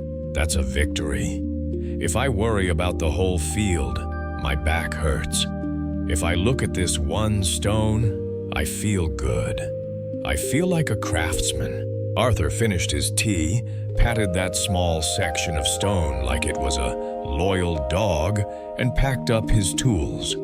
He went home satisfied. He didn't go home thinking about the hole in the wall. He went home thinking about the strength of the foundation he laid that afternoon. That is the shift we need to make. We need to learn to celebrate the laying of the stone, not just the completion of the wall. This isn't just about feeling good. It is about survival. It is about momentum. When you acknowledge a small win, when you say to yourself, "I showed up today even though I was tired," or "I handled that difficult conversation with grace," you are building a feedback loop. Think of it like lighting a fire in a cold cabin. You don't throw a massive log on a pile of cold ash and expect it to roar. You start with kindling. You nurture a small spark. You protect it. Every small stick you add feeds the heat. Every time you acknowledge your own effort, you are adding kindling to your inner fire. You are proving to yourself that you are reliable. This practice changes your relationship with yourself. Instead of being a harsh taskmaster who is always cracking the whip and pointing out how far you have to go, you become a supportive partner. You begin to cultivate self-compassion. I know, self-compassion can sound a bit soft to some people. It sounds like letting yourself off the hook, but it is actually the opposite. It is the steel spine of resilience.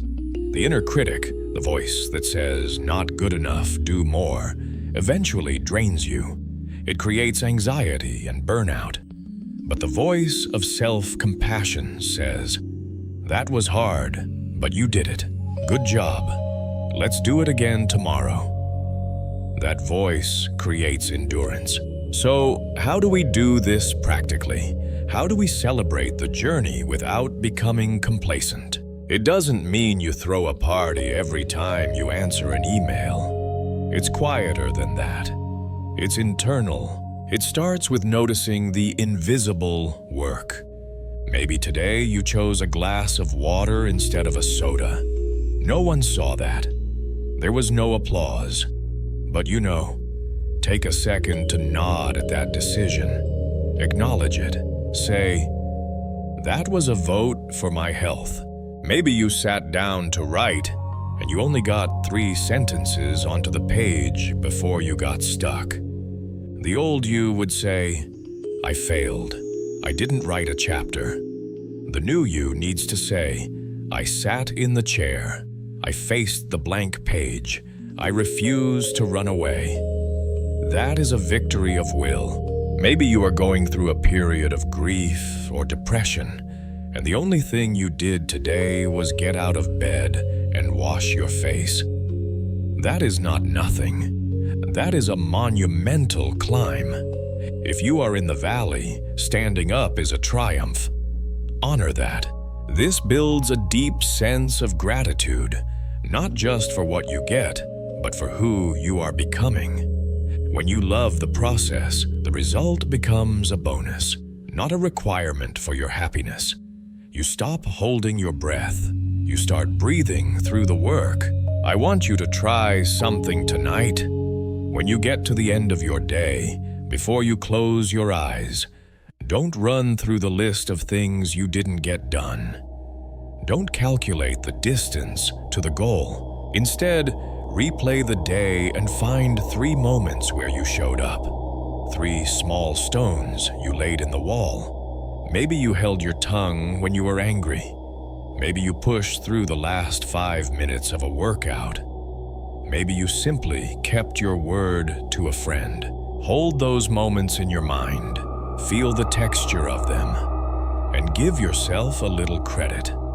Allow yourself to feel good about the effort, regardless of the outcome. This is how you build an unshakable belief in yourself. Not by pointing at a trophy on a shelf, but by knowing deep in your bones that you are the kind of person who lays the next stone with care, even when no one is watching. Because eventually the wall gets built, the mountain gets climbed, the project gets finished. And when you get there, you'll realize that the best part wasn't standing at the top. The best part was the person you became on the way up. The person who learned to find joy in the dust and strength in the struggle. That is sustainable motivation. That is how you keep moving one day at a time with a heart that is full rather than empty. Tomorrow morning, the alarm will go off. The floor will be cold. The list of tasks will be long. The finish line will still look miles away. Do not look at the miles. Look at your feet. Step out of bed. That's the first win. Take it. Cherish it. And then take the next step. And when you take that next step, something fascinating begins to happen. It is something we rarely talk about because we are so focused on the internal fight, on the noise in our own heads, and the weight on our own shoulders. We tend to think of this philosophy, this one day at a time approach, as a solitary confinement. We view it as a lonely tunnel where we are the only traveler, chipping away at our own walls, trying to find our own light. But there is a secret hidden in that consistency. It turns out that your footsteps are louder than you think. When you stop scrambling to fix your entire life in an afternoon and instead focus on simply handling the 24 hours in front of you with dignity and presence, the energy you project changes. It shifts from frantic to steady, and people feel steadiness. They gravitate toward it like cold hands reaching for a warm fire. Think about the last time you were around someone who was truly overwhelmed. Not just busy, but drowning in their own anxiety about the future. They are vibrating with tension. When you speak to them, they aren't really listening. They are waiting for their turn to talk, or they are looking over your shoulder at a clock. Being near them makes you feel anxious, doesn't it? It's contagious. Their chaotic momentum spills over the edges of their life and creates waves in yours. Now, consider the opposite. Consider the man or woman who has accepted that they cannot control the storm, so they have decided to simply steer the ship. I remember an old neighbor I had years ago. Let's call him Arthur. Arthur didn't have an easy life. He had lost his wife, his health was failing, and his house was falling into disrepair. For a long time, the neighborhood watched his yard grow over with weeds. It was a visual representation of giving up. We all saw it, and in a way, it brought the mood of the street down. It was a constant reminder of defeat. Then, one Tuesday, without any announcement, Arthur was out there. He wasn't trying to renovate the whole house. He was just painting the mailbox. It took him all morning. His hands shook a little, but he finished it. The next day, he was out there again, just pulling weeds from a single flower bed near the porch. He did this every day. He didn't look like a man on a crusade. He looked like a man who had made a quiet peace with the morning. A week later, I saw the teenager from across the street. A kid who usually kept his head down and ignored everyone, walk over and pick up a rake. He didn't say much. He just started helping with the leaves. A few days after that, another neighbor brought Arthur some soup and stayed to help paint the trim on the porch. Arthur didn't give a speech. He didn't ask for help. He simply established a rhythm of care. He built momentum in his own small world, and that momentum created a gravity that pulled the rest of us in. We wanted to be part of that rebuilding. We wanted to be near that kind of resilience. This is the ripple effect. When you heal yourself, you are unknowingly acting as a medic for everyone around you. This dynamic plays out most powerfully in our closest relationships. When we are obsessed with the miles to go, the big career goals, the 5-year plans, the massive changes we demand of ourselves, we often treat our loved ones as obstacles or distractions. We are so fixated on the horizon that we trample the flowers at our feet. We snap at our partners because they interrupt our worrying. We ignore our children because we are too busy calculating how far behind we are. But when you shrink your focus to asterisk today, asterisk, you suddenly have space, you have breath.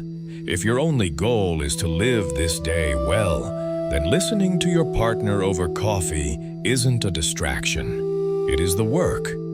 It is part of the day. Playing with your children isn't time lost. It is the victory of the moment.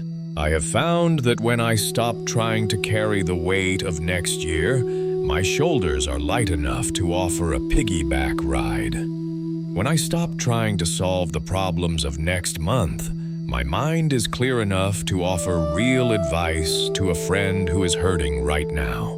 There is a profound stability that comes from this. You become a safe harbor. In a world that is addicted to speed, addicted to outrage, and addicted to the next big thing, being a person who takes it one day at a time makes you a radical counterforce. You become the eye of the storm. When a crisis hits at work, in the family, in the community, watch how people react. Most will panic. They will immediately project the worst-case scenarios 10 years down the road. What if this ruins everything? What if we never recover? The panic spirals. But you? You have been training for this. You have been practicing the art of the immediate. You are the one who can stand in the middle of the chaos and say, I don't know what happens next year, but I know what we need to do in the next hour. Let's just do that. That is leadership. It isn't loud. It doesn't need a title. It is the authority of a person who has their feet on the ground while everyone else is flying away. I want you to think about the people you admire most. I don't mean the famous ones on television. I mean the real people you have known. The grandmother who held the family together through hard times, the coach who never gave up on the team, the friend who got sober and stayed that way. If you look closely at their lives, you won't see magic. You won't see superhuman leaps. You will see a long, boring string of days where they just kept showing up. You will see that their strength wasn't a sudden explosion. It was a slow accumulation, like a stalagmite building up on the floor of a cave, drop by mineral-rich drop. Their consistency gave you hope. It proved to you that survival is possible. It proved that change is real. Now, understand this. You are that person for someone else. You might not see them. It might be your child watching you handle a failure without losing your temper. It might be a colleague watching you handle a stressful project without complaining. It might just be the cashier at the grocery store who notices that you are the only person who looked them in the eye and smiled today because you weren't rushing to be somewhere else. You are teaching the world how to treat you, and you are teaching the world what is possible simply by the way you carry yourself through the hours. There is a beautiful term in architecture called load-bearing. A load-bearing wall is one that holds up the weight of the structure above it. You cannot remove it without the house collapsing. When you build momentum, when you strengthen your own character one brick at a time, you become load-bearing for your community. You become strong enough to hold up not just your own roof, but to offer shelter to others. But you can't do that if you are broken. You can't do that if you are exhausted from trying to run a marathon at a sprint's pace. So, when we say one day at a time, it is not an excuse to be lazy. It is not a way to lower your standards. It is a strategic decision to preserve your energy so that it can be used for things that actually matter. It is an act of service. The world doesn't need more people who are burnt out, bitter, and chasing a fantasy of the future. The world needs people who are alive, here and now. The world needs people who have washed their dishes, made their beds, and are ready to look a stranger in the face with kindness. This momentum you are building, this quiet, private victory of getting out of bed and doing the next right thing, it is the most generous thing you can do. So let's go back to that cold floor. Let's go back to that alarm clock ringing in the dark. When you swing your legs out of bed tomorrow, I want you to feel the weight of it. Not the weight of burden, but the weight of importance. You are not just waking up for you. You are waking up because the world needs the version of you that is present. The world needs the version of you that is steady. You are building a fire in the cold. First, it warms your hands. Then, it warms the room. And eventually, if you keep feeding it, log by log, day by day, it becomes a beacon that guides others home. Keep feeding the fire. Keep taking the step. The ripple is already moving outward, further than you can see. That ripple implies something fascinating about the nature of our efforts. We tend to think of progress as an explosion, a sudden, loud event where everything changes in an instant. We watch movies where the hero trains for 3 minutes in a montage, and suddenly, they are a champion. We read headlines about overnight successes and viral moments, but that is not how life works. That is not how nature works. And deep down, in the quiet moments of the morning when you are honest with yourself, you know that is not how you work either. Real change is much quieter. It is almost invisible. Think about the Grand Canyon. If you stand on the edge of that massive gorge, looking down at the red and orange layers of earth that drop a mile deep, it takes your breath away.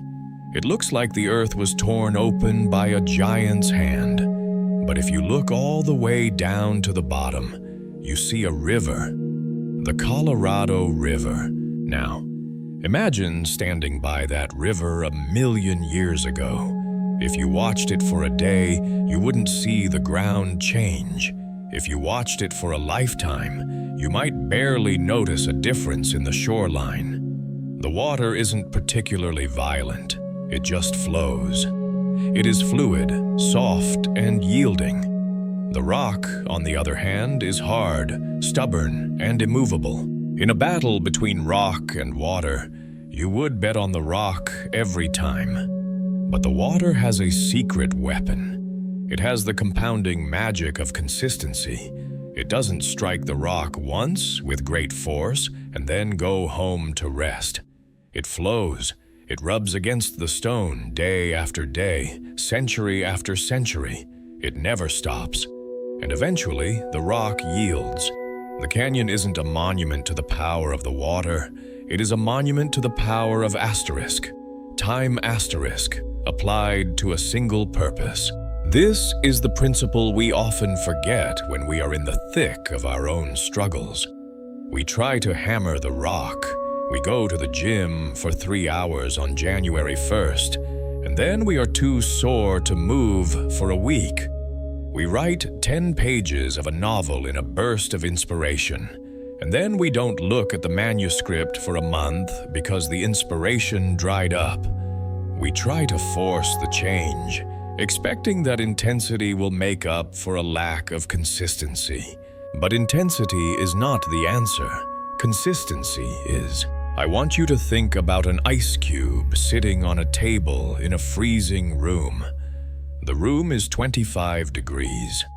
You want the ice to melt, so you begin to slowly heat the room. 26 degrees.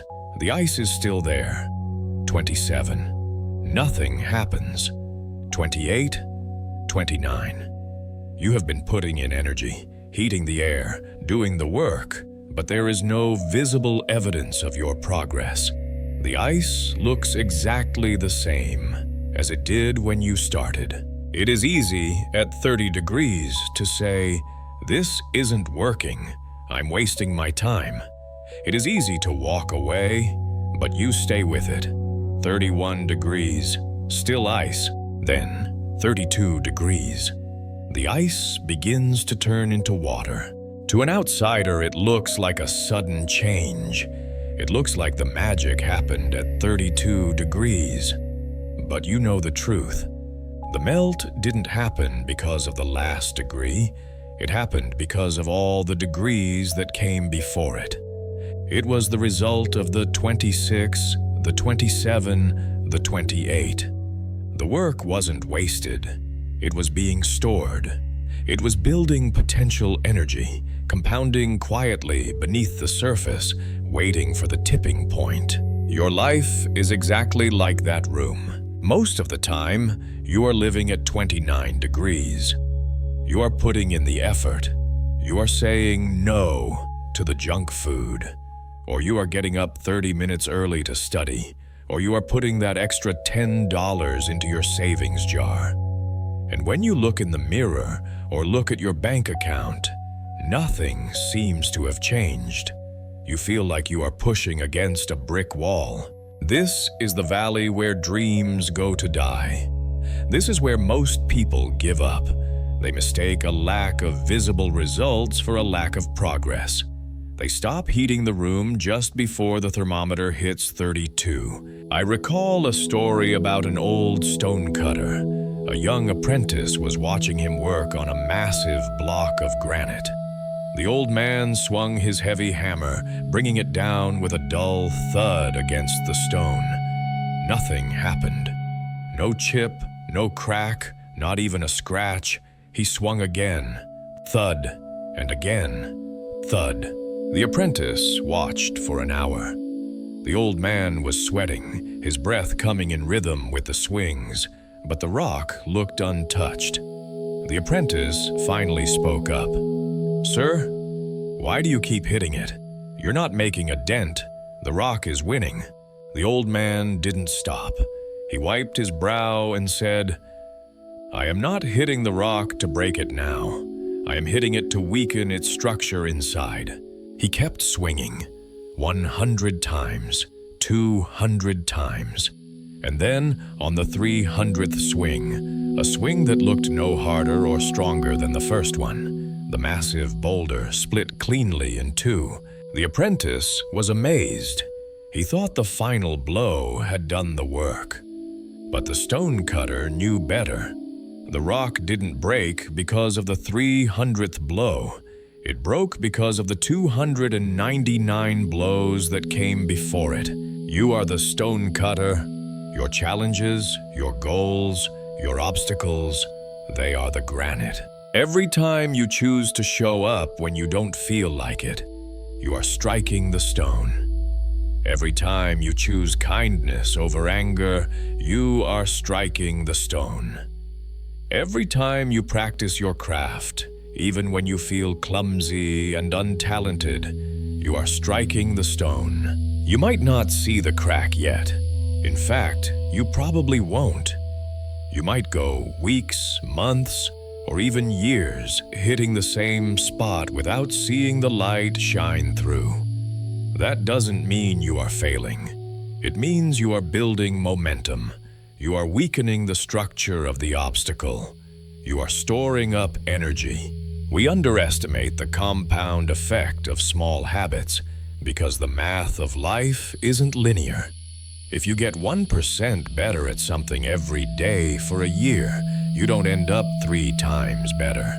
You end up 37 times better. The curve starts flat, painfully flat, but then it shoots upward. The magic isn't in the grand gesture.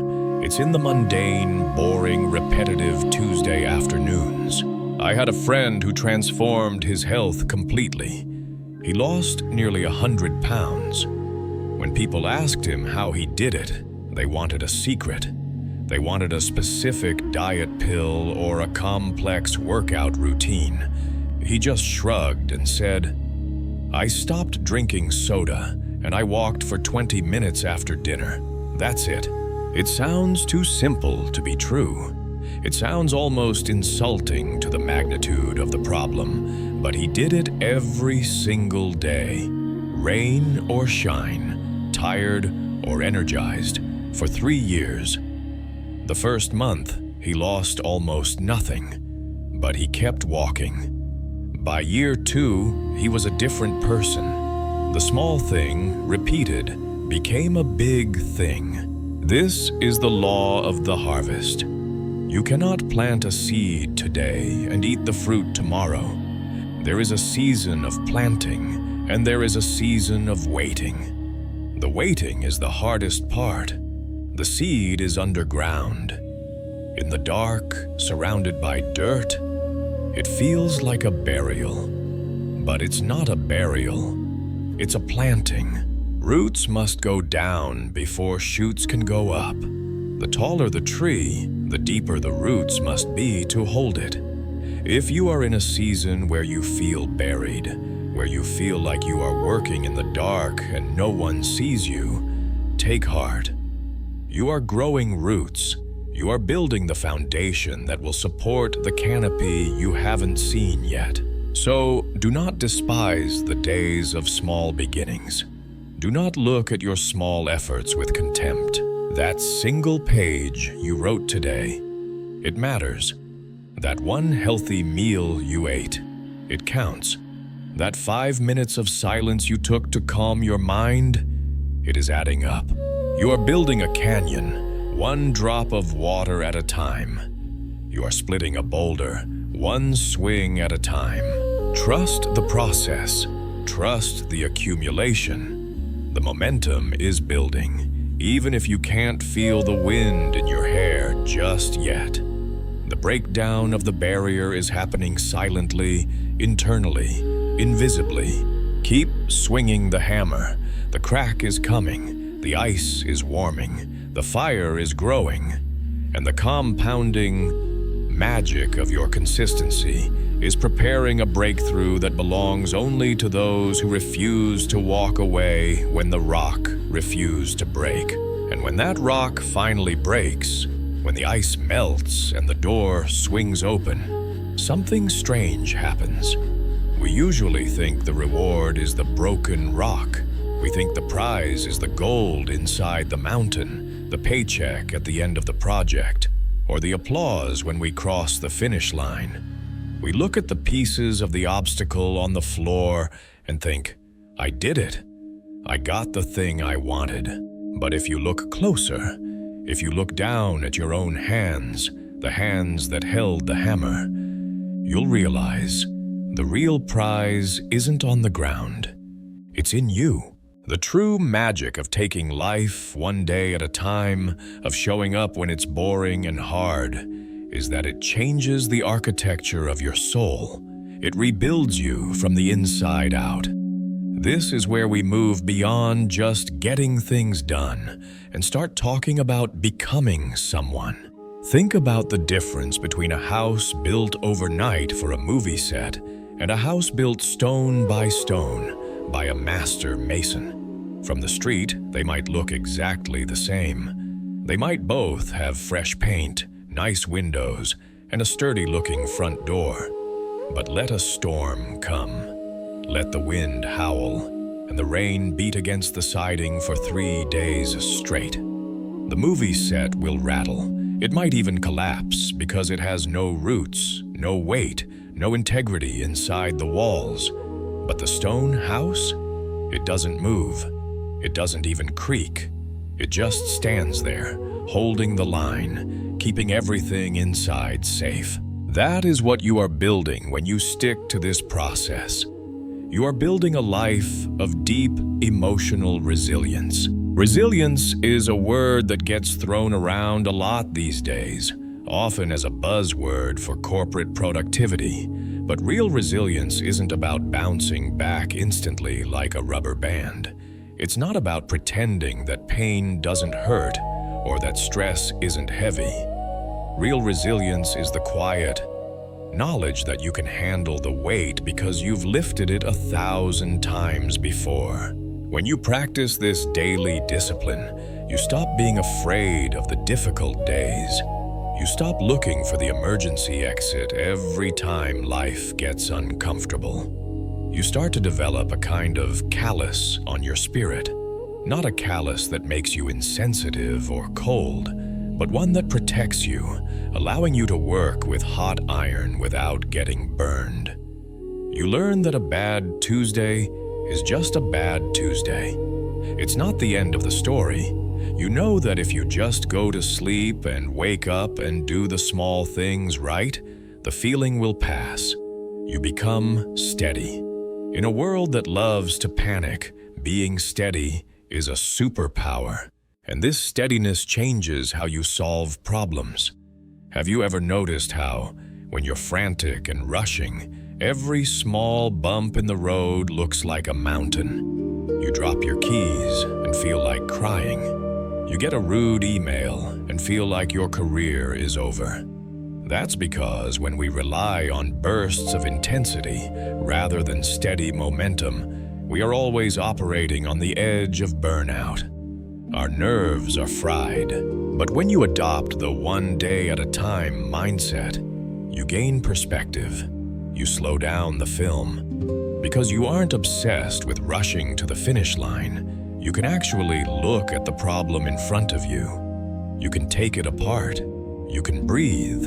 I remember watching an old mechanic work on an engine that 3 other people had given up on. Everyone else was frustrated, throwing tools, cursing the manufacturer. They were in a hurry to fix it. This old man just stood there for a long time, wiping his hands on a rag, looking at the engine block like he was reading a book. He didn't rush. He turned one bolt. He listened. He turned another. He wasn't trying to force the engine to work. He was understanding it. He had the patience that comes from knowing that rushing never fixed a broken piston. That's the kind of problem-solving skill that momentum builds. It gives you the space to be wise, rather than just reactive. And then there is the matter of self-worth. This is perhaps the most important part. We live in a time where people try to buy self-worth. We try to dress it up with expensive clothes, filter it through social media, or inflate it with job titles. But there is a hollow feeling that comes with unearned praise. You know the feeling when someone compliments you on something you didn't really work for. You feel like a fraud. You feel like an imposter who is about to be found out. Authentic self-worth, the kind that lets you sleep soundly at night, cannot be bought. It cannot be given to you. It can only be earned. And it is earned in the quiet. It's earned on the mornings you get up while the rest of the house is asleep. It's earned in the moments you choose to be kind when you really want to be angry. It's earned when you do the work simply because you said you would, not because anyone is watching. When you stack those days up, one by one, you start to believe in yourself. Not in an arrogant way. You don't walk around thinking you're better than everyone else. You just walk around knowing that you are capable. You know that you are a person who keeps their promises. You know that if you were dropped into the middle of a dark forest, you would simply start walking, one step at a time, until you found your way out. You wouldn't sit down and die. You wouldn't wait to be rescued. You would walk. That knowledge creates a quiet confidence that is incredibly attractive and powerful. It's an authentic sense of self that doesn't need to shout to be heard. It doesn't need constant validation from others because the validation is coming from the inside. You know the rock cracked because you swung the hammer. You know the ice melted because you kept the fire going.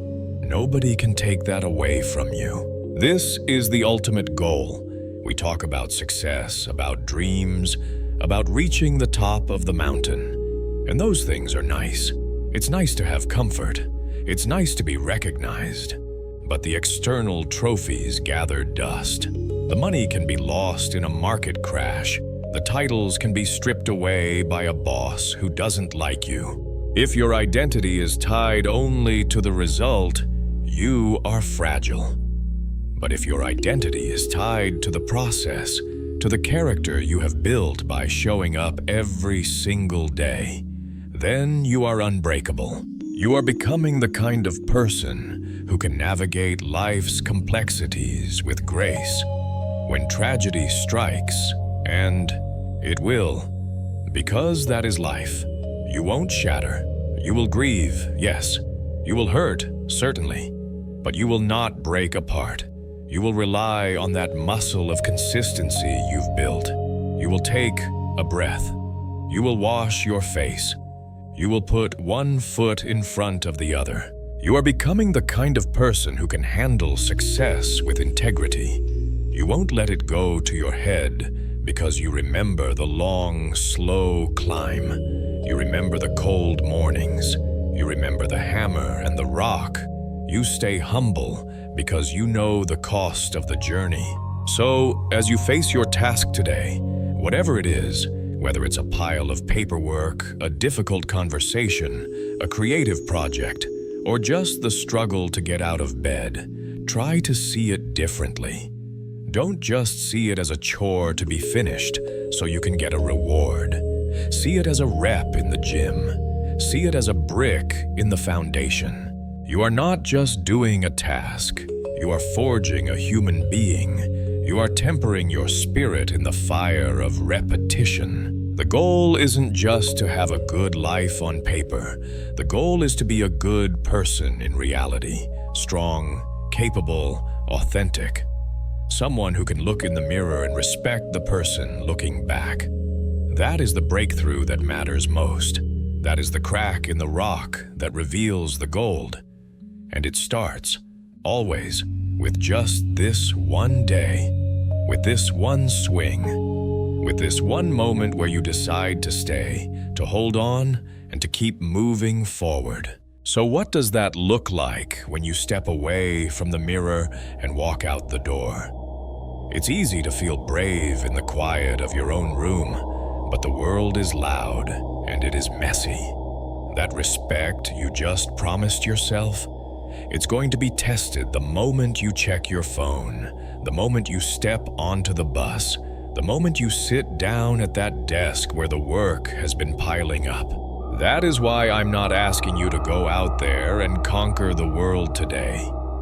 I'm not asking you to fix everything that is broken in your life by sundown. That's not how momentum works. And honestly, that's a recipe for crashing and burning. That's just noise. I'm asking you for one thing, just one. I want you to think about that thing you've been pushing to the back of your mind. You know the one. It's that nagging thought that visits you when you're trying to fall asleep. Maybe it's a creative project you abandoned because someone told you it wasn't practical. Maybe it's a difficult conversation you need to have with a parent or a partner to set a boundary. Maybe it's simply the act of getting your health back, or applying for a class, or picking up an instrument that's been gathering dust in the corner. It feels heavy, doesn't it? It feels like a mountain. And when you look at the peak, your legs feel tired before you've even taken a step. So, stop looking at the peak. Look at your feet. I want to challenge you right now, in this quiet space we are sharing, to identify just one small step you can take today. And when I say small, I mean tiny. I mean almost laughable. If you want to write a book, don't try to write a chapter today. Just open the document. Write one sentence, even if that sentence is terrible. Even if that sentence is just, I don't know what to write. You have broken the silence. You have made a mark on the page. That is a victory. If you want to get in shape, don't promise to run 5 miles. Just put on your running shoes. Lace them up tight.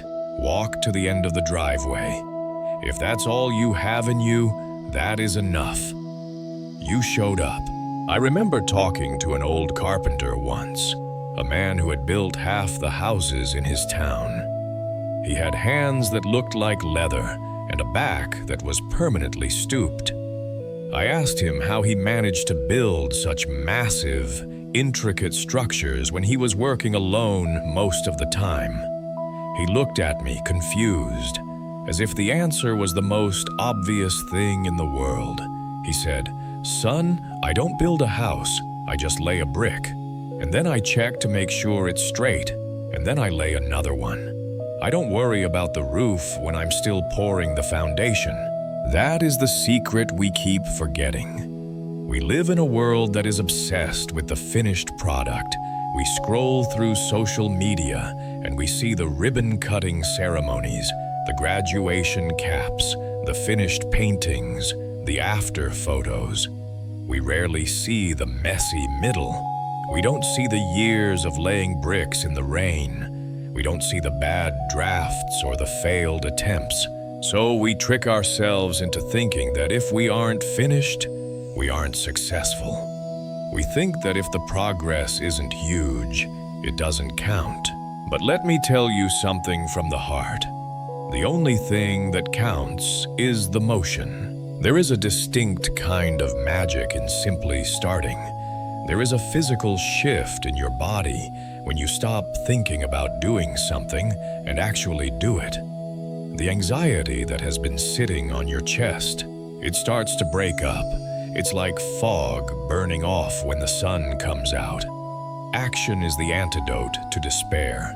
It always has been. I know you might be sitting there thinking, but I don't have what it takes. I'm not talented enough. I'm too old, or I'm too young, or I don't have the money. Listen to me closely.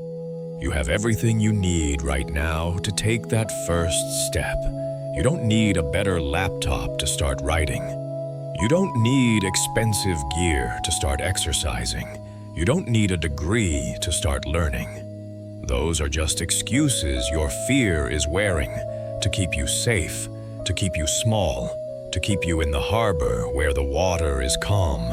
But ships weren't built to stay in the harbor, and neither were you. You have a reservoir of strength inside you that you haven't even tapped into yet. It's there. It's been waiting for you to stop looking for validation from everyone else and just trust yourself. That potential is limitless. It is not defined by your past grades, your past mistakes, or what your neighbors think of you. It is defined by what you decide to do in the next 5 minutes. Start right where you are. If you are in a messy bedroom, feeling overwhelmed by depression, start there. Pick up one shirt off the floor, just one. That is a step. If you are stuck in a dead-end job, feeling like your dreams are suffocating, start there. Spend 10 minutes on your lunch break reading about the career you actually want. That is a step. Use what you have. If all you have is a pencil and a piece of scrap paper, draw. If all you have is your voice, sing. If all you have is your kindness, go help someone. Do what you can. There is a momentum that builds when you do this. One day becomes two. The single brick becomes a wall. The walk to the driveway becomes a walk around the block, and then a mile, and then a lifestyle. But you never get to the lifestyle if you despise the small beginning. Don't let the magnitude of the dream paralyze you. Shrink it down until it fits in the palm of your hand. Go out there, young people. And I say young, not just to those of you in your 20s, but to anyone whose heart is still beating, anyone who still has a tomorrow. You can do this. I know life has been hard. I know the road has been rocky and the wind has been cold. I know you have scars that nobody else can see, but those scars are proof that you survived. They are proof that you are tougher than whatever tried to break you. You are still here, and because you are still here, you still have a say in how this story goes. Don't wait for the perfect moment. It isn't coming. The clouds aren't going to part, and a choir of angels isn't going to sing to give you a signal. This is the signal. This beat in your chest is the signal. Take that fear you're holding, that hesitation, and just walk with it. You don't have to be fearless. You just have to keep moving. Do it trembling if you have to. Do it with tears in your eyes if you must. But do it. One small thing today. Make that call. Write that page. Run that mile. Forgive that person, even if that person is you. You have what it takes. You always have. Now go prove it to yourself, one day at a time. And when you finally take that step, when you make that call, write that sentence, or simply get out of bed when gravity feels 10 times stronger than usual. Something quiet but profound happens. The world doesn't shake. The clouds don't instantly part to reveal a choir of angels. In fact, on the surface, it might look like nothing has changed at all. But inside, a gear turns. The rust cracks. The machinery of your spirit, which has been sitting idle and cold for so long, hums back to life.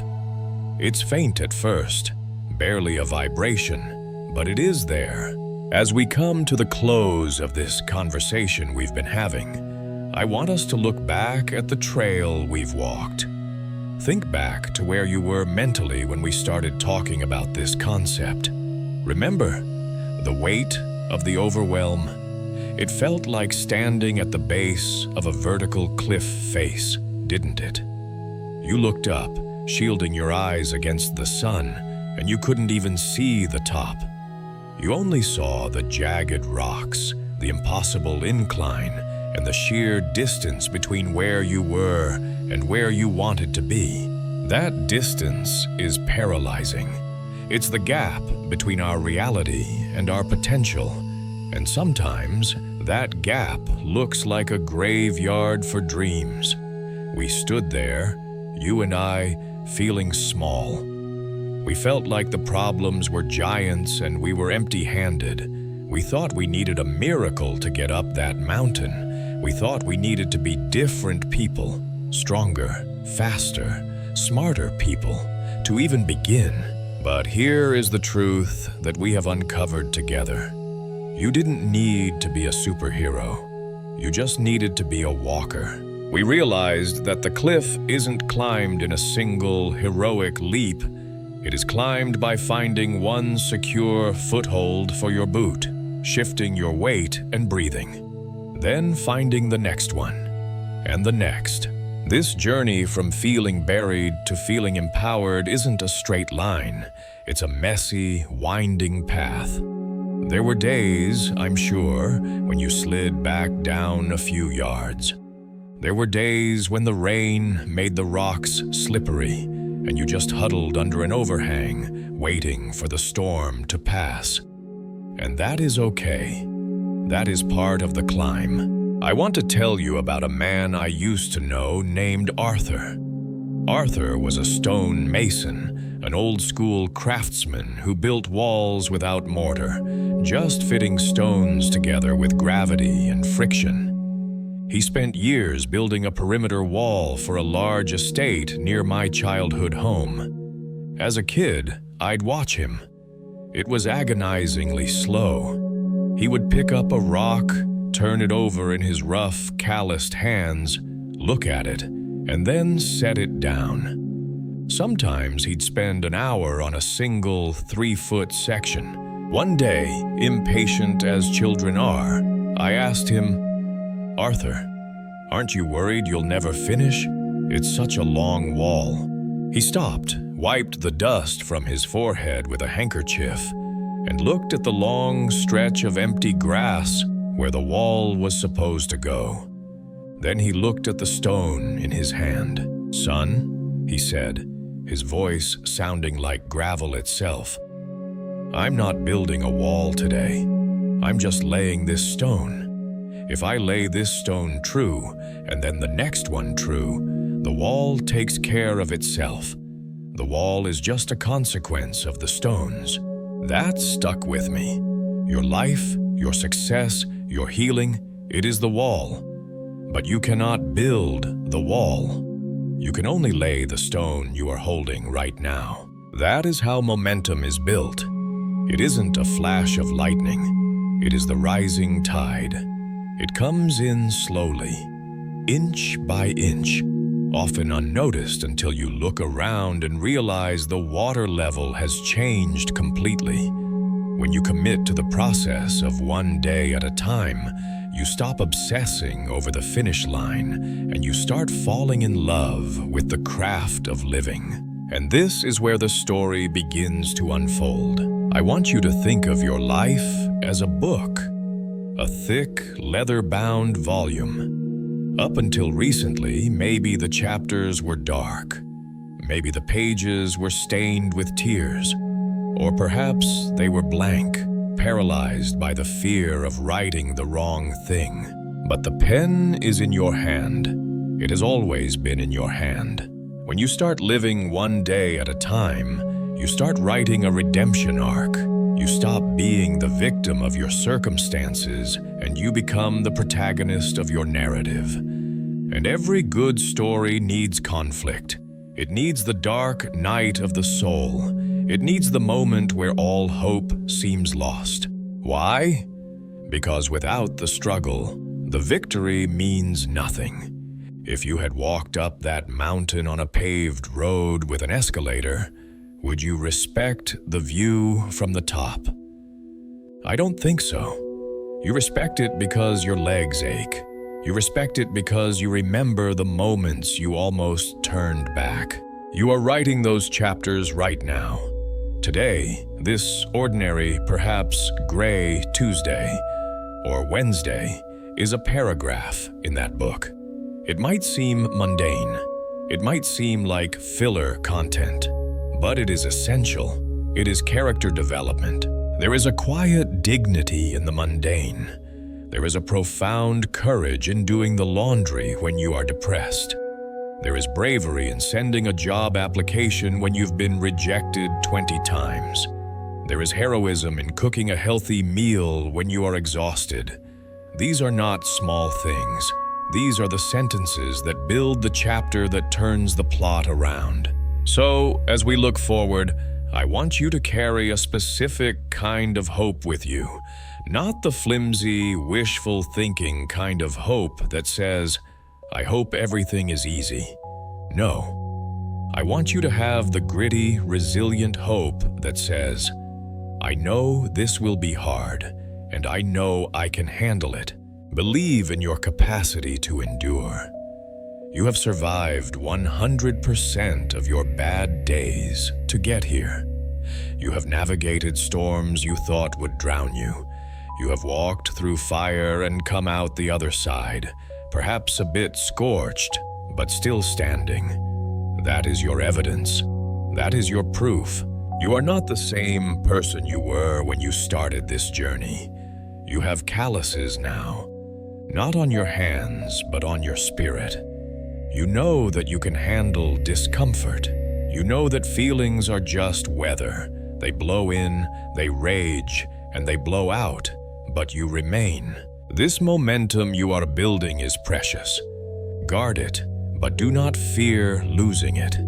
If you stumble, if you have a bad week, if the old voices of doubt creep back in at 3 a.m., whispering that you aren't good enough, remember Arthur and his wall. You don't have to rebuild the whole thing. You just have to pick up the next stone. Just one stone, just one day. Your future is not a terrifying unknown. It is simply a collection of todays waiting to be met. It is an unfolding story. Beautiful not because it is perfect, but because it is yours. It is authentic. It is written with the ink of your sweat and your tears and your laughter.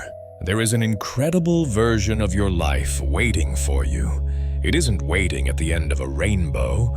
It is being forged in the quiet fires of your daily discipline. It is being built in the moments when nobody is watching. So embrace this narrative. Own your struggle. Own your resilience. Stand tall in the wreckage of your past mistakes and use them as the foundation for what you build next. You are the author. The page is open. The ink is wet. Don't worry about the ending. Don't worry about chapter 50. Just write a good sentence today. Make it true. Make it honest. And then, when the sun goes down, rest. You've done your work. Tomorrow, the sun will rise again, offering you another blank page, another fresh start, another chance to add to this masterpiece you are living. Keep building, keep walking, keep writing. You are doing just fine.